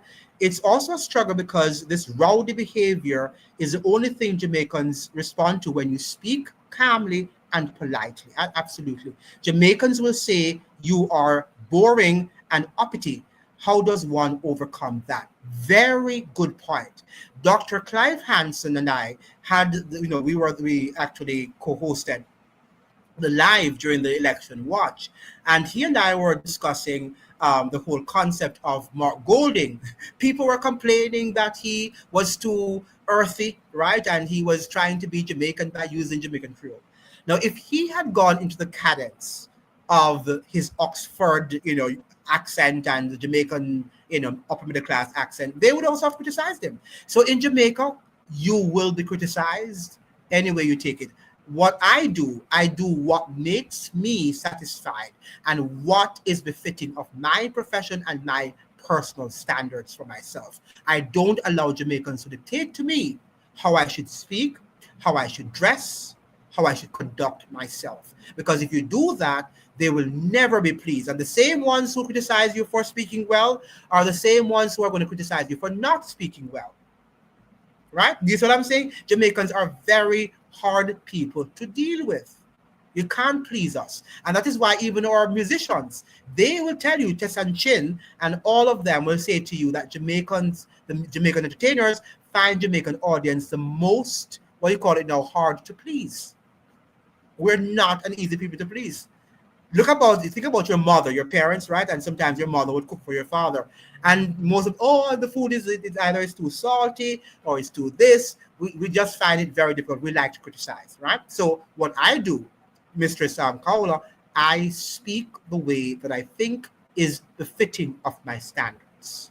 I don't allow, evidently, if somebody doesn't understand what you're saying in standard English, I need to definitely try to interpret to him in the Creole, and I will. No problem. It's beautiful language. But the fact of the matter is that I'm not going to stay down there with the individual. And that is what they want us to do. The people want their politicians to stay down there with them. And the politicians want to stay there with them too because they can keep them controlled. Okay? But I'm not for that. I'm about standards. And we had standards before, but they are fast declining. Howard Brown is saying here, once we get rid of the IMF and World Bank, then Jamaica will see growth. Colonial system is killing Jamaica. Do you think so, Howard? Can you express to us what you think that after the post IMF agreement that we're going to see growth? I don't know. And is the IMF ever going to leave? Remember they said Tata in 1995 under PJ Patterson, and then we were back with them in 2009. So I wonder if it's a cycle. Do you think it's cyclical? Do you think it is engineered that way? To have the IMF cyclical, for them to say we have reduced our debt, and then afterwards we build back up the debt and they come back to us and then leave and they come back. Do you think that it's a pattern, it's a trend that we have been seeing? Do you know that we have been with the IMF since the 1960s, if not the late 1950s? If you go back to some articles online, you will see that we have long been with the IMF. Right? We have long been with the IMF. And what have we achieved from the 70s, the 60s? What we're seeing, Jamaica has not developed. Jamaica has not developed, apart from a few modern things here and there, which every countries have. What we are claiming that are great achievements, countries in the world have. Right? There's nothing great that we say we have down there. Right? If we have a few high roads, the Dominican Republic is filled with highways, and some of the most sophisticated highways too. Right? And other countries, Trinidad and Tobago. So what we're thinking that is our great achievements are just ordinary. Okay? Ordinary achievements. Let me see what Mistress Carol is saying. Yes, we are difficult to govern, and she's right. And we like the Israelites. Moses and had such a hard time leading those people. I remember back in the day when Jamaican artists would get bottles thrown at them on stage. Absolutely. We're very difficult to really deal with. We like to criticize. You can write a beautiful article. Okay? I can write a beautiful article now, or any of us in the audience, in the chat.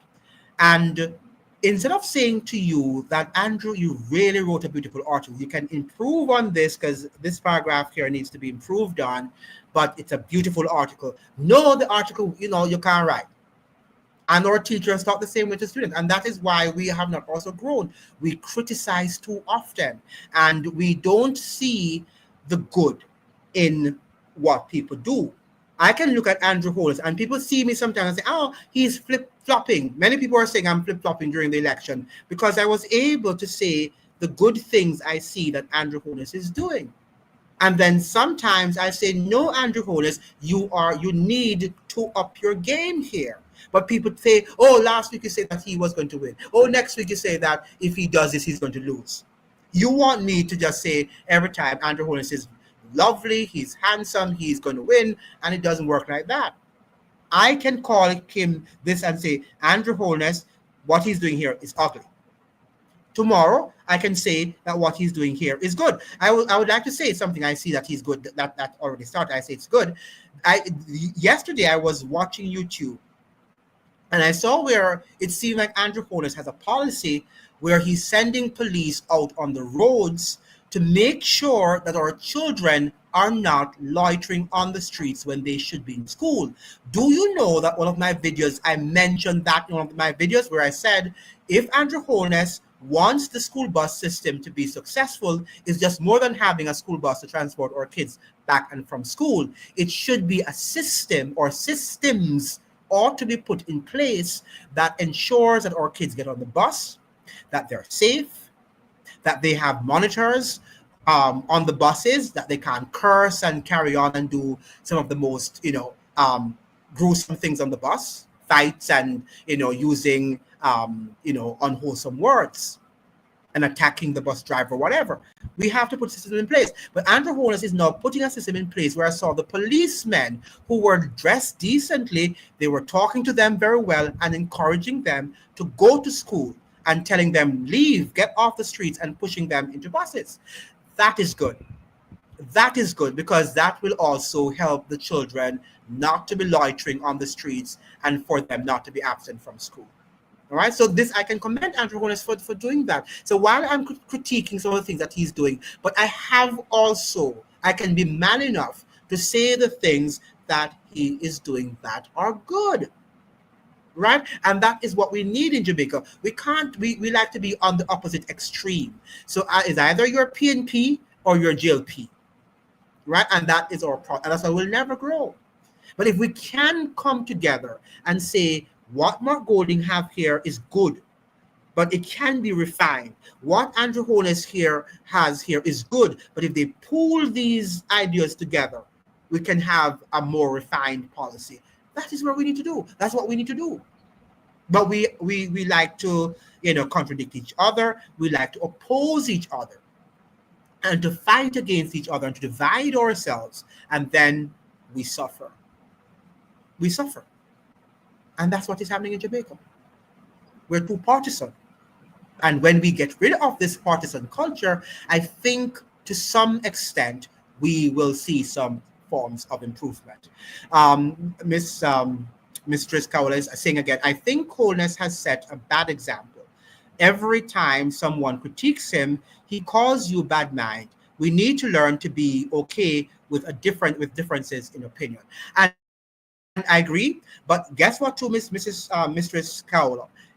Many of them, and I'm not saying that he should or we should chat, but I think many of our politicians sometimes would behave worse in terms of sometimes they go after their political enemies. At least he doesn't. So if he wants to call us bad mind, it's his freedom of speech. Once he's not troubling us. So if I say something negative about Andrew Holness on my platform, right? If he can call me bad mind all he wants. Once he does not call YouTube or does something to malign what I'm doing, I have no problems with that. Call Andrew Tucker bad mind and what you want to call me for critiquing your work. I have no problem with that. But I think I give him his credit for not going after his political, to my knowledge, what I have seen, I haven't seen him going after his political enemies as much as I've seen in the past. Maybe he does behind the scenes. Maybe he's vindictive behind the scenes, but I have not seen him, to my knowledge, what I've seen of him from a distance. What do you think? Do you think Andrew Holness is vindictive? Or do you think he has set the tone for a political culture that, yes, we will use our language, because nothing is wrong. I believe in freedom of expression, people. And I think people should be free once you're not threatening me and say you're going to kill me, you're going to do all that thing to me, and you're going to hit me and whatever, that should not be free speech, right? That is irresponsible speech. But if you're telling me that I'm bad mind because I critique your work, fine. Even if any of you in the chat want to say that about me, it's fine. Once you're not telling me now that I'm this and I'm that, and you're going to kill me and whatever, go ahead. So I didn't have a problem with him saying that, Mistress Kaula. I just was if he did now try to go after and try to punish them and try to castigate them and to suppress their speech and what they're saying about him. And I think he allowed, for the most part, a lot of things. When you look at what is happening on YouTube, he allowed the environment and for people to attack him. And people said the most vicious things against him, and he's not going to, right? So we have to credit Jamaica. One of the things we have to credit Jamaica for, in spite of all of the problems we're having down there, freedom of expression. Look at what is happening in America. Look at what is happening in America, right? At least if somebody dies in Jamaica, we can have, lots of gossips and who killed him and what happened to him and all of the conspiracy theories about surrounding that person's, death, untimely death, right? In America now, they're telling you that what you can say and what you're not allowed to say. I was even reading a report in which an article from one of the American papers suggesting that the United States government have the right to withhold your passport or to take it away from you, to retain your passport if you say anything that the government doesn't approve about Charlie Kirk, right? And what happened to him. So we have to thank God. In Jamaica, so far, so good. So far, so good. We still can go on YouTube and we can make our pronouncements and we can talk all we want to talk.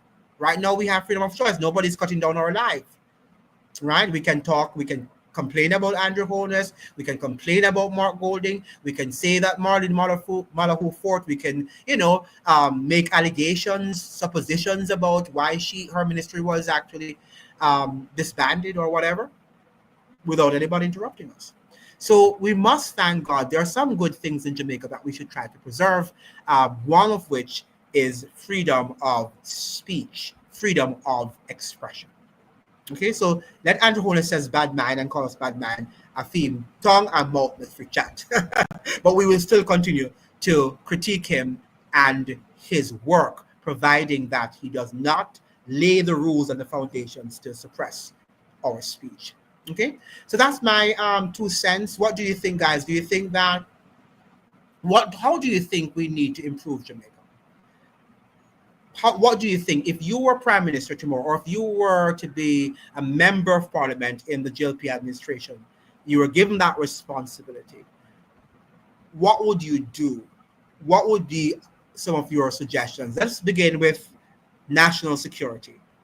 How would you secure us? Because right now, based on what I'm hearing from what they're doing, is that they're going to be actually, let Mr. Scowler say, he was asked about not stating his assets. He called his detractors bad mind. The people deserve, absolutely, they do deserve transparency. I am with you. And if you listen to my videos, Mistress Kaola, I have numerous videos bashing him for saying the same, right? And bashing him for saying that he doesn't need any opposition and he does, and trying not to disclose his integrity, the reports on his integrity, or that should have certified him. Yeah, but what I'm saying to you, on the other hand, is that people made a lot of unsavory comments about him, some of which were justifiable, some of which were not, and he did not seek to go after those of us who critiqued his work. So evidently, I agree 100% with you, right? Just like Trump. If you say something bad about Trump now, right, they can come for you, right? They can come for you wherever you are. You just say some bad things about him, and they will come for you, right? So the only time I think in Jamaican history where they went for somebody was when during the pandemic. I think this young man, because he was locked down and he could not go out to eat his food, right, to hustle. He was there using a lot of unsavory words against the prime minister. That was Dr. Andrew Holness, and the police went there and they went and brought him into prison. They brought him, for a night, just to punish him. But generally speaking, in Jamaica, we can call our prime minister anything, however we want to discuss them and call them whatever. The other day, for example, I was looking at a video, Mr. Scowler, of Darrell Vaz in his constituency. And I don't know what the flirt between the constituents. I don't know if that was his constituency or was the one in Eastern, Portland Eastern. And the lady was launched some of the most unsavory words at him, right? And he just, he cursed back and just drove away. In some countries, you could not do that. You launch those words and you are going to go to prison, right? Because whether we like it or not, they are the leaders of the country and they can use their state power to discipline us, right? And for the most part, our people can talk and call whoever, call them what's the name, right? And for the most part, if it's not that we're threatening their lives, we don't go to prison, do we? So from that perspective, I'm saying I'm not taking up for Andrew Holness. I'm not taking up because I've also critiqued him a whole lot on my show, as you know.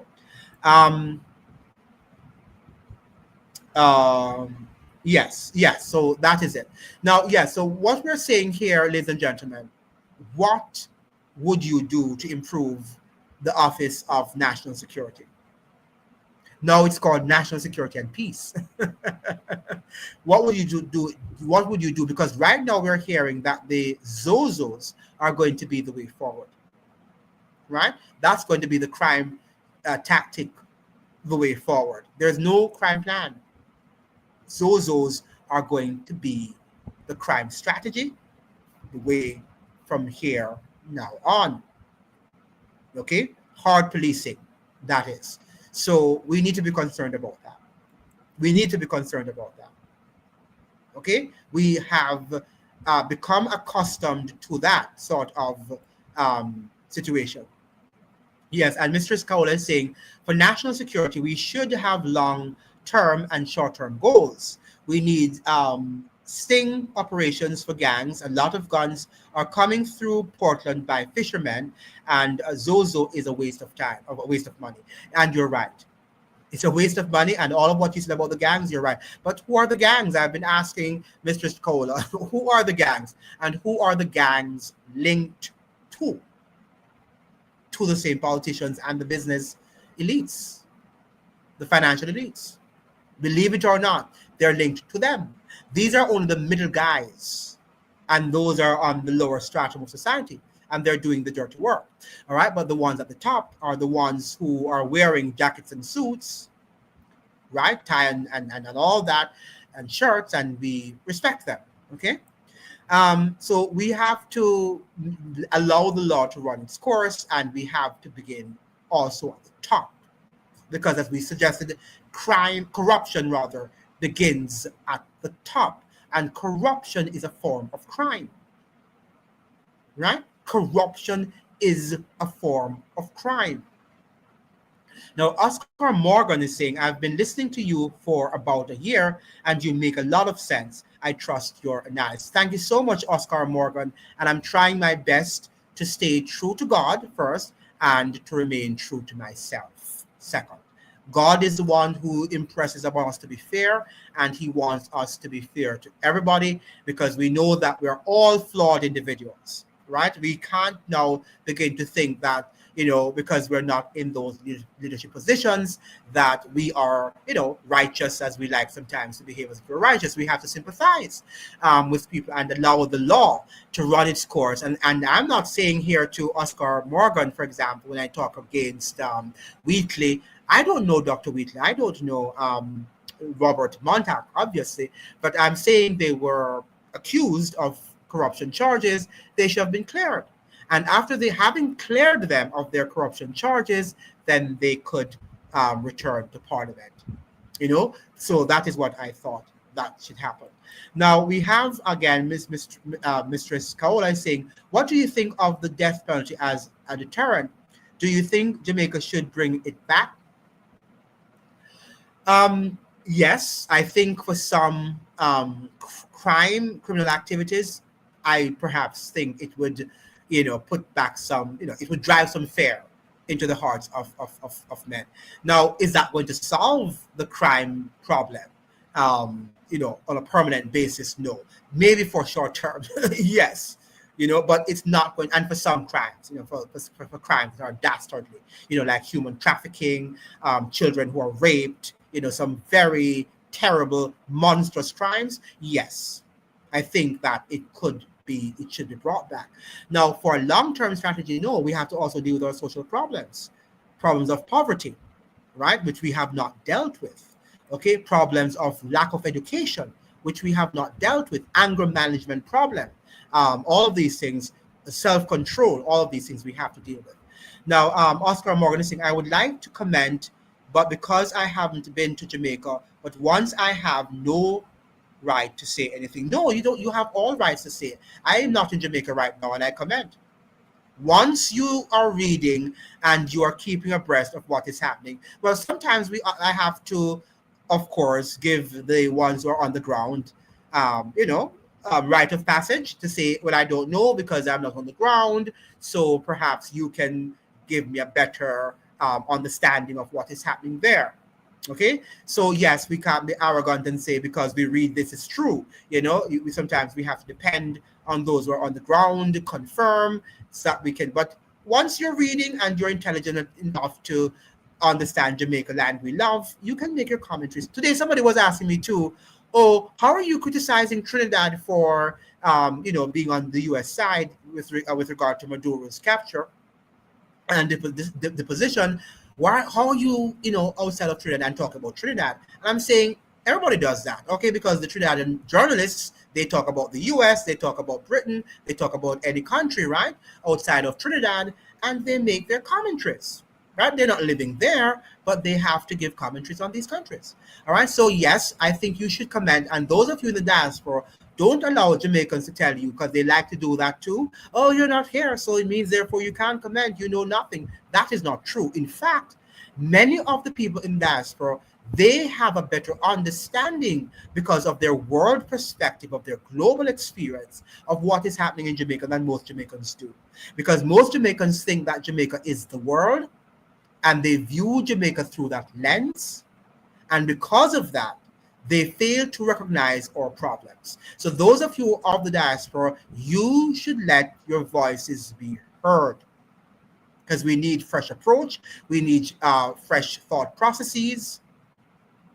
And that is what Jamaica lacks. And another thing, we don't like to acknowledge our problems. Jamaicans like to think that we are a beautiful island, and we are a beautiful island, and everything about us is glory and glowing and stuff like that. And it's not true. We have, and I was like that once. Let me just here now contextualize it. I used to hear people talking about Jamaica when I was like in my 20s, and I would get very defensive. You don't know. I would get very defensive of what they're saying about Jamaica. But as I started to mature, in your 30s, you read more, you look at what is happening, you say, my God, it is true. It is true. And you sometimes have to cry because you realize that what people were saying were true. And we need to confront these sort of problems. Now, there's another from Mistress Cowan comment. Yes, I had to reach 23 exactly. Absolutely. The diaspora need to let their voices be heard because they have a lot to teach us and to help us to understand. Jamaica needs a rehabilitation prison. I don't think young men are too far gone. We can still save them. I think so. I agree with you on the death penalty, but I'm also conflicted because I'm Christian. I'm Christian, but I think people need also to understand that we live in a world where we need consequences for what they've done. And the situation in Jamaica is one in which we are in a situation where we can't build a prison. When have we built a prison, for example? And we don't have the money to also build rehabilitation center. But that is I think that is the best solution that we could do to rehabilitate our young men. Right now, Jamaica also has to look at the reorientation of manhood in Jamaica.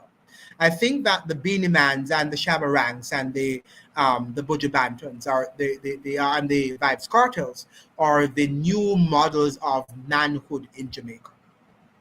Our teachers aren't anymore. Our doctors aren't. Or even our politicians aren't really the role models. The role models are really our crude and crass and boorish male entertainers. And that is what that's the problem we're having. And they're promoting, badmanism and, a shatter and the shatter culture.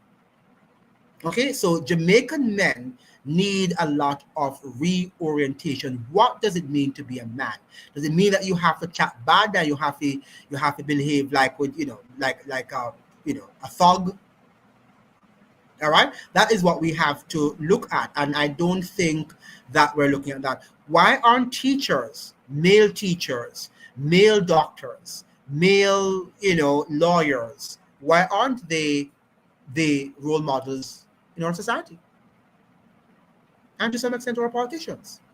Why are we looking to our entertainers to be our current role models for young people? Right? So this is a crisis we're facing. Look at, how many men in Jamaica? You have a few there, and some who do, don't get me wrong. But how many men, when you look at them, talking on the news, the newscast, how many of them can string a sentence together? You even see our athletes there. Today I was looking at this young man who I was very pleased with. He went to San Diego and he won the he didn't win, but he is in the finals of the 800 meters race. What's his name again? And his ability to express himself was impressive. I was impressed. Because when he opened his mouth, I said, my God, what is he going to say? But he was able to express himself fluently and intelligently. And one of our athletes who is going to be in the 800 meters race, the first for a long, long time. Oscar Morgan is saying, amen, we don't acknowledge our real issues. It's sad because we'll never be able to solve what needs to be rectified and made whole. Absolutely. Jamaicans don't like to acknowledge our problems, right? We wash them away. We live in a culture of silence and just say we're nice and everything, copacetic and everything cool and airy, right? And nothing is going on. So that is, but my question to us though, when people go there, what do they see, right? And I was hearing this business icon, this one of the private sector organization, bigwigs, saying this morning that Andrew Holness is saying that crime and violence is down. But when you look at the fact that many people don't want to go to work at nights because they're afraid. So how is crime and violence 40%? Well, I guess it's still high because 40% reduction doesn't mean that it's still not high. But he's saying that many people still don't feel safe, right? And he also mentioned that in the tourist sector, most of our tourists are behind what? All-inclusive. They're not integrated into the economy. If you go to the DR, the DR's tourism is integrated into their economy, right? So people, yes, they have their all-inclusive, but they have a situation in which the tourists, they are walking on the streets and they're buying and they're taking the buses and behaving just like the normal local, right? They are involved in the day-to-day operation of the country, right? Why can't Jamaica, when you look at Kingston, that is so rich in culture, in music, where the Bob Marley's museum is a very popular, the most popular Jamaican icon of all times, apart from Usain Bolt. Why don't we have tourism in Kingston, right? And to have the tourists, maybe we can have it first uptown. Maybe we can also fix up downtown. Well, I guess they're doing that slowly, but they're a very slow process. The waterfront, have concerts down there with tourists always there and having our people making money. The vendors can sell to the tourists and they will feel safe to be there. Jamaica has a rich culture. Why is the DR attracting 10 million tourists? Or I think they said they had 11 million last year or more? And we can barely get it 6 million. I mean, it really is mind-blowing. Instead of Zozo, Mistress Kaula is saying, do you think soldiers should be in schools, maybe a Big Brother program incorporated in school? Maybe military school would straighten these boys out. Yeah. Mm-hmm. Can we have a role model program? I think so. We need some sort of reorientation.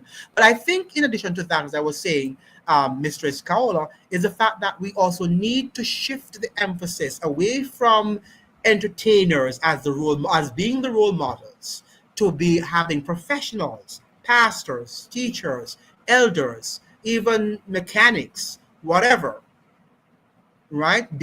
So maybe we need to go back to apprenticeship.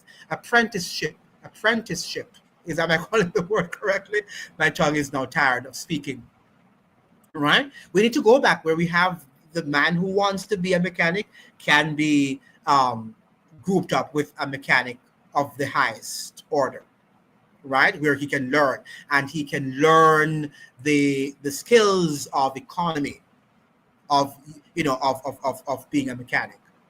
Okay, but now until we move away, we shift the culture away from it's okay to be a male and be successful, be educated, be sophisticated, be clean, right?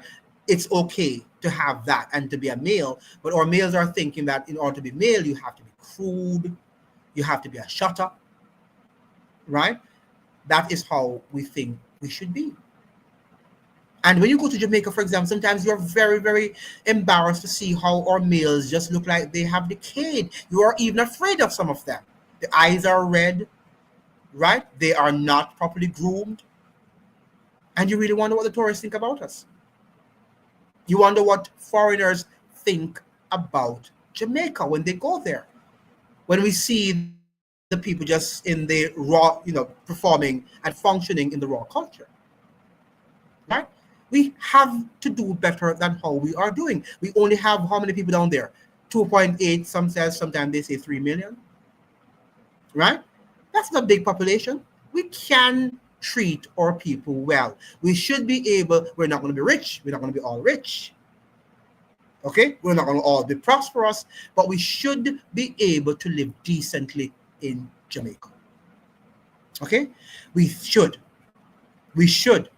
But our politicians come and they samfire us and they deceive us and they trick us that better must come and better never come.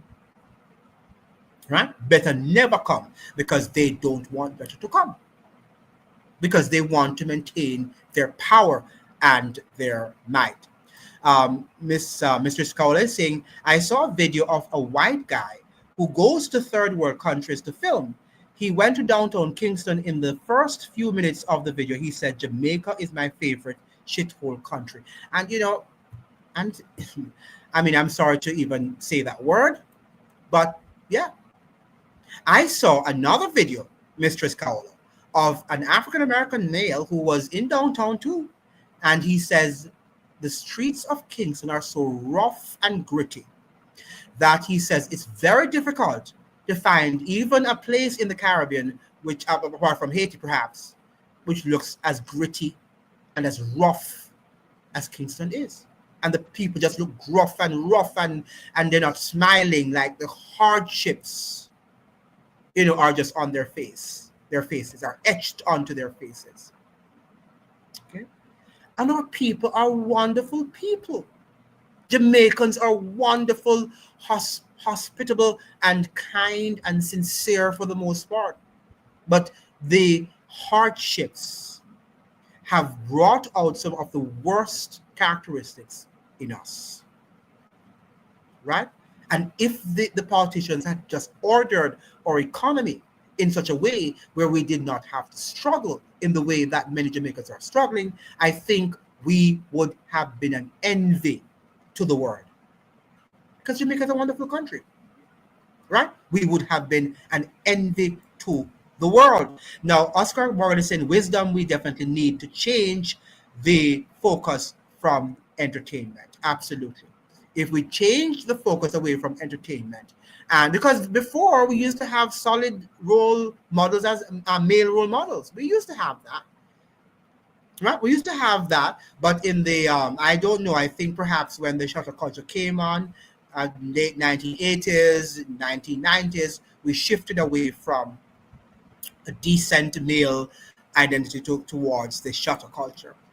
Mistress Kaola is saying, I was so embarrassed. The boys are on the side of the streets, rubbing out their hand middle, smoking ganja is a copying mechanism for their depression. Our young men are in crisis. They are.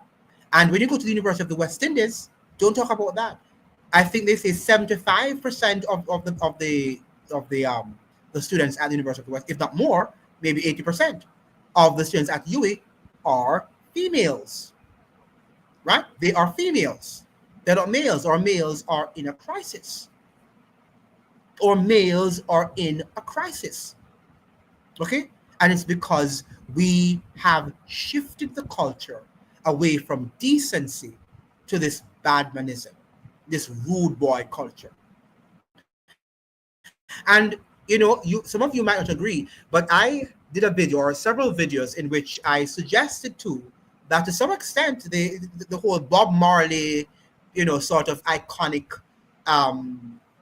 image that we have of him needs also to be reassessed, because it was that era that brought about the rude boy culture, rude boy in town. And, and then what the oligarchs did, they put him up on the pedestal, Bob Marley. I mean, great music, don't get me wrong. He has had some wonderful songs. I love his redemption songs and all the songs that he has sung for the most part. But yet, the rude boy culture was the one that, and the ganja and the smoking of the marijuana, right?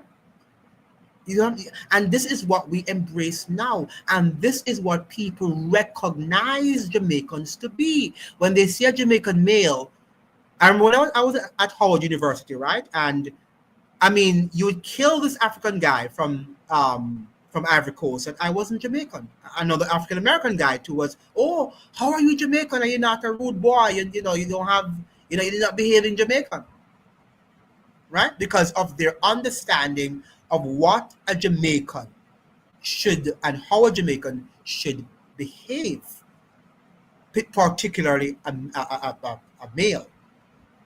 You should be smoking your marijuana, right? And having that rude boy sort of persona and bearing. All right? So we have to change and reorient the image of males in the Jamaican society. And I don't know who is going to do that, right? Because already Vibes Cartel, look at what happened in Portland Eastern. We know that the Vibes Cartel effect was prominent there for Isaac Buchanan to have won. And I have nothing against Isaac Buchanan, but what I'm saying to you that obviously, Vibes Cartel had an impact, right? Because he's Vibes Cartel, he's the boss. And you do what the boss tells you to do, right? Would our males do what the pastor tells them to do? Or what the Bible, what God tells them to do? Would they want to obey God's instructions?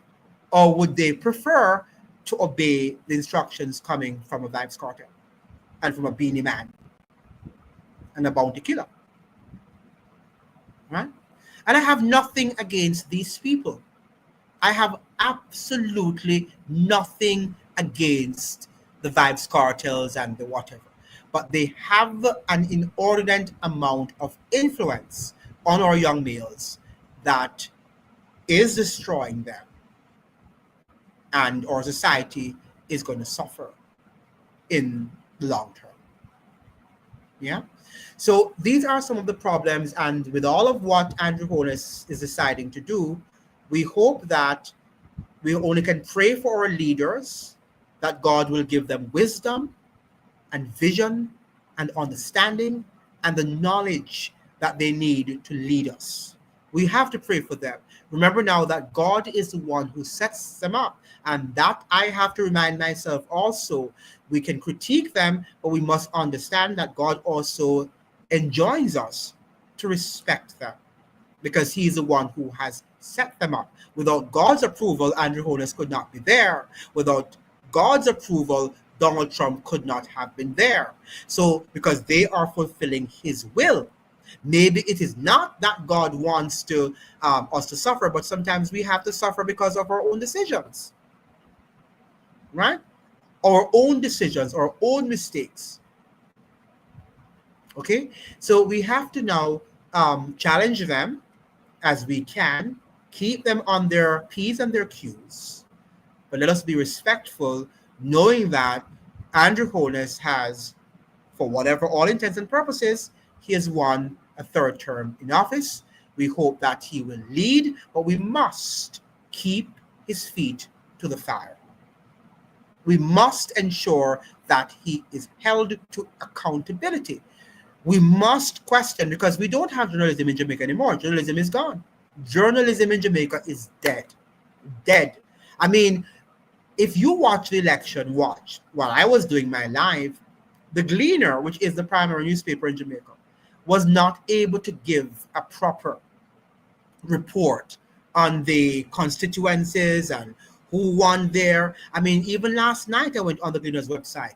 They didn't have any report on the different, the cabinet selection by Andrew Holness. It was this morning that they reported it, when the Observer reported it from yesterday, because the Gleaner is more PNP and probably they weren't interested. in reporting, the cabinet members, but it should be for Jamaica. The Gleaner should be reporting these stories for the interest of the Jamaican people, and not for a party loyalty, as the Dion Jackson Millers and these people are loyal to PNP, or the Cliff Hughes to the GLP. Right? So we are having a problem in Jamaica. We're not having true journalism, true journalistic work. Right? We're not having that anymore. Mrs. Kaola is saying again, have you noticed atheism is a growing trend amongst young Jamaicans? I do, and that is coming again from the music. The church has been a sleeping giant. Remember that Christ spent his time with the people, not just in the synagogue. The church is dormant. I don't think necessarily, Mistress Kaola, that the church in Jamaica is dormant. I think they are functional. Give them their credit. The problem is that the society, again, has, through the education system too. Remember, gone were the days when we grew up in an educational system in Jamaica that would reinforce what we learned at church, and that our teachers largely were not atheistic. They were largely Christians. Of course, different denominations. Some were Adventists, some were Baptists, some were Anglicans, whatever they were. But they were, for the most part, Christian teachers who believed in God and who would talk about God. And, even when we were not having religious education, they would quote a scripture here and there to keep that momentum and that sort of foundation in the schools. In recent times, we are following what North America is doing with the liberal education, the liberal arts education, in which the whole matter of evolution, the theory of evolution, has taken over the educational system in the world, and people are now having this skepticism that God doesn't exist. All right, and all of the theories that we're teaching. So most of our young people are also going to universities, whether they go to universities in Jamaica or they go to universities in America or in Great Britain. But look at Great Britain too. Gone are the days when Great Britain used to be a religious society, and now it is almost fully an atheistic society. America is also fast becoming an atheistic society. You can't say anything if you go to university, left-wing university, for example, in the United States, about God. You can't, because you'll be described as, hate speech, or you are a fundamentalist, a Christian fundamentalist. So if the church has all of these cards stacked against it, what can it do? I agree now that one of the weaknesses of the church, one of the weaknesses of the church is that they're not calling sin by its rightful name. And many of our churches are now, trying to get money. It's about financial contributions and all of that stuff. So yes, in terms of that, I see the weakness of the church. But in terms of an active community that people can go to if they want to, the church is still open to having them come there. But people are just not interested in going to church anymore because they don't feel that they need to feed their souls. They think that, going to dance and going to, and watching and being on TikTok. Again, the whole matter of the technology is not our God, is not the church.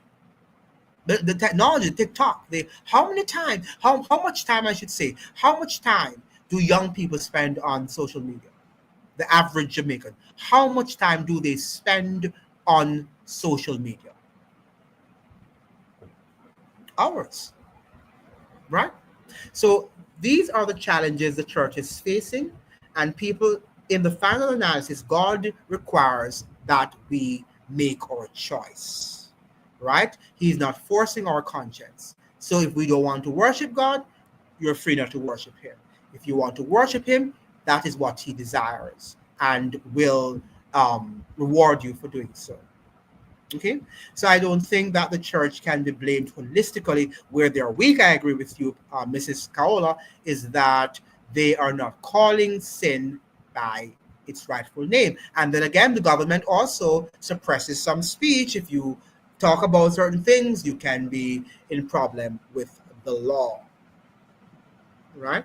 So this is what we are seeing in Jamaica, and the lack of morality, because as you're suggesting, people no longer want to go to church. They think church is, a waste of time. And as I'm saying, some churches, through some pastors, have made church out to be this prosperity gospel, where all they preach is putting money into the kitty, right? Into the offering plate. And they're not feeding the souls of their parishioners. So as a result of that, many people do not have confidence in the church. But again, our morality is falling, right? Our morality is falling, and people don't know the difference between what is right and what is wrong. Look at what happened during PJ Patterson's scandal, remember? And he had to leave. If he were in today's society, in the era that we are now functioning in, it would be like nothing. Okay, he did that Shell scandal. Okay, whatever, 9-day wonder, and then he continues his role. At that time, I think we had a greater levels of moral sensitivity that he had to go. He had to go. He came back, but he understood that it was reprehensible what he did in the eyes of Jamaicans. But now he can do anything. Do whatever you want to do. We'll cuss and carry on. And after 9 days, it's forgotten and it's business as usual. Right? And that is where we are now as a society. So our moral fiber needs much to be desired. Right. Any more questions? Any more comments from you in terms of the live? Share the live so that people can join the live and that they can make sure you're liking the live and you're sharing to as many people so that they can be notified about what is happening in Jamaica and some of the changes and transformations that we need to build our society. Right? Because we need to build now. I think that over the years, we have been building on slipper soap. We have been building on the sinking sand. Right? Sinking sand. We're not building on the rock that, we can have a firm foundation. Right? And that is where we are at this juncture. Mrs. Chicola is saying here that I wonder how we can encourage people back to God. The churches in the USA are covered in rainbow flags. That's it. I think Barbados, they had a test given to students on this topic without parents knowing. Yes. What's her name? Marcia Weeks did come on my show and she told us about that sort of incident. And notice that Barbados too is holistically atheistic. I was on a show the other day and I was shocked to see that that person was telling me that I wasn't allowed to talk about God. I mean, I found it very interesting. I mean, God's name is called on her show, but she was telling me that I can't use God's name on the show. Yet she blames Mia Motley for being a dictator, but she won't have God spoken on her show. And I'm like, okay, so are you going to be that hypocritical where Mia Motley doesn't want certain things to be said and you are going to restrict God being spoken on your show because there are Rastafarians and there are other people who believe in other things? Now, I can't be all things to all men. You don't have to agree with my religious views, and that's okay.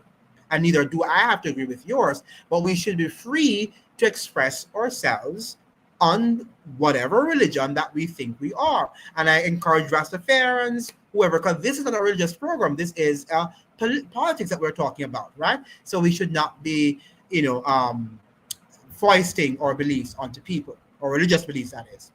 Oscar Morgan is saying, bless you and your social media ministry. Thank you so much, Oscar, and I hope that you will also share it, the ministry, with as many, because it's now time for us to grow so that we can be able to educate as many Jamaicans and we can be able to, Jamaica, we might not be able to save everybody, but if we save even 10 people, of the 3 million people, that's a lot that we would have saved. All right. So what we want to do is to save people and that they can act genuinely, and it's not just farcical in terms of just doing something that is superficial. Okay, that's what I think one of the reasons why I have not yet garnered that appeal to many Jamaicans is because everything is superficial, and that is the whole thing, the whole matter. Mistress Kaola is saying Japan has anime, Korea has Korean dramas. We need our own version of Jamaican entertainment. Propaganda can also be positive. We need movies. Yeah, you're correct. Showing functional families. We have great writers and actors. Absolutely. But then again, as I was saying, Mistress Kaola, they don't invest in these things. They invest more in those creative industries of the music, because that is what Jamaicans like too.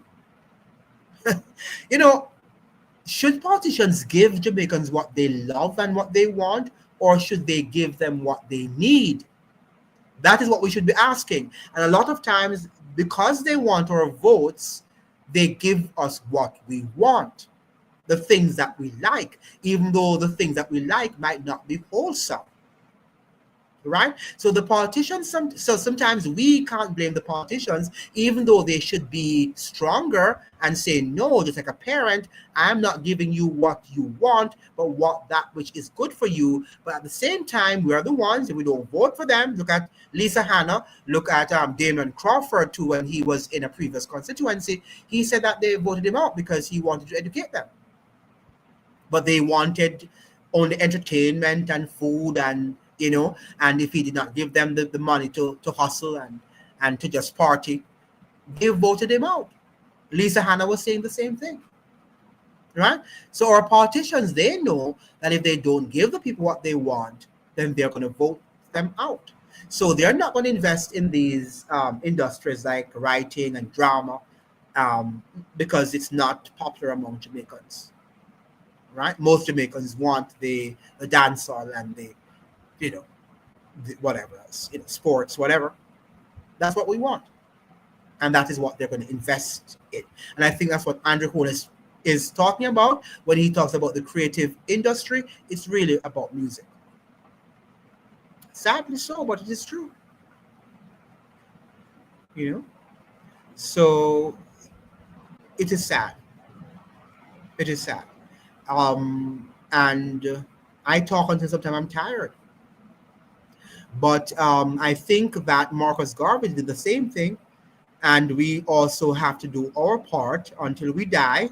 We have to still continue fighting the battle and still continue to sound the alarm and to educate and to inform and to enlighten. And that is my challenge. I didn't want to even do this. I tell you what I'm doing, I never envisioned myself doing what I'm doing. Never. Never thought I would ever go on a social media platform to speak and to, you know, say things, to educate. But I used to do online teaching, you know, here and there. But I never thought I would be taking on the thing in terms of doing political commentaries and stuff like that. I used to do a lot in terms of, sometimes I write articles for the Gleaner, but the Gleaner sometimes doesn't want to publish articles that are also, you know, asking hard questions. They want to publish things that are amenable to the Jamaican culture and the economic and political elites. You know, so that is what we are facing in Jamaica. It's a very hard country to govern. It's a very difficult political system to maneuver. And I think people, and I'm going to be very honest with you, the British system did not change. It did not change. Nothing changed during independence. Nothing fundamentally changed. Now, Mistress Kaola is saying 60% do not vote. All hope is not lost. If one can mobilize these people, we can see change. The diaspora is also a sleeping giant. The diaspora also is mixed, you know, because look at how many people went there to vote for the PNP and perhaps for the GLP too. I think our people need a reorientation into terms of what the politics is or history and where we're going. I think when you talk to most Jamaicans, even in the diaspora, they have the simplistic understanding of what politicians are or who they are and, you know, the role that they play in Jamaica. I think it's simplistic. They think that they are agents of change. They think that there's nothing called geopolitics in terms of U.S. policies and how they might impact U.S. foreign policies, how they impact Jamaica, right? We don't often talk about these things. So as a result of that, I don't know. I don't know if the diaspora also is that sophisticated to make the change. Yeah. A few of us are, like you guys who are on the live now, but many of us are still need to be educated about where we stand and where we are in the grand scheme of things. You know? So I think I have spoken enough. I've been here for the past 3 hours now. So I think we can end the live. If you have nothing further to say, you have no other comment, you have no other question, remember that you can also make your contributions, your monetary contributions to the Cash app I have on the screen. You can make your contributions so that you can keep the channel up and running. Okay, so I'll appreciate that, and make sure you like the video and you're also sharing the live with as many people so that we can grow and many people can learn from our conversation. Any other questions? Any other comment before we sign off on the live?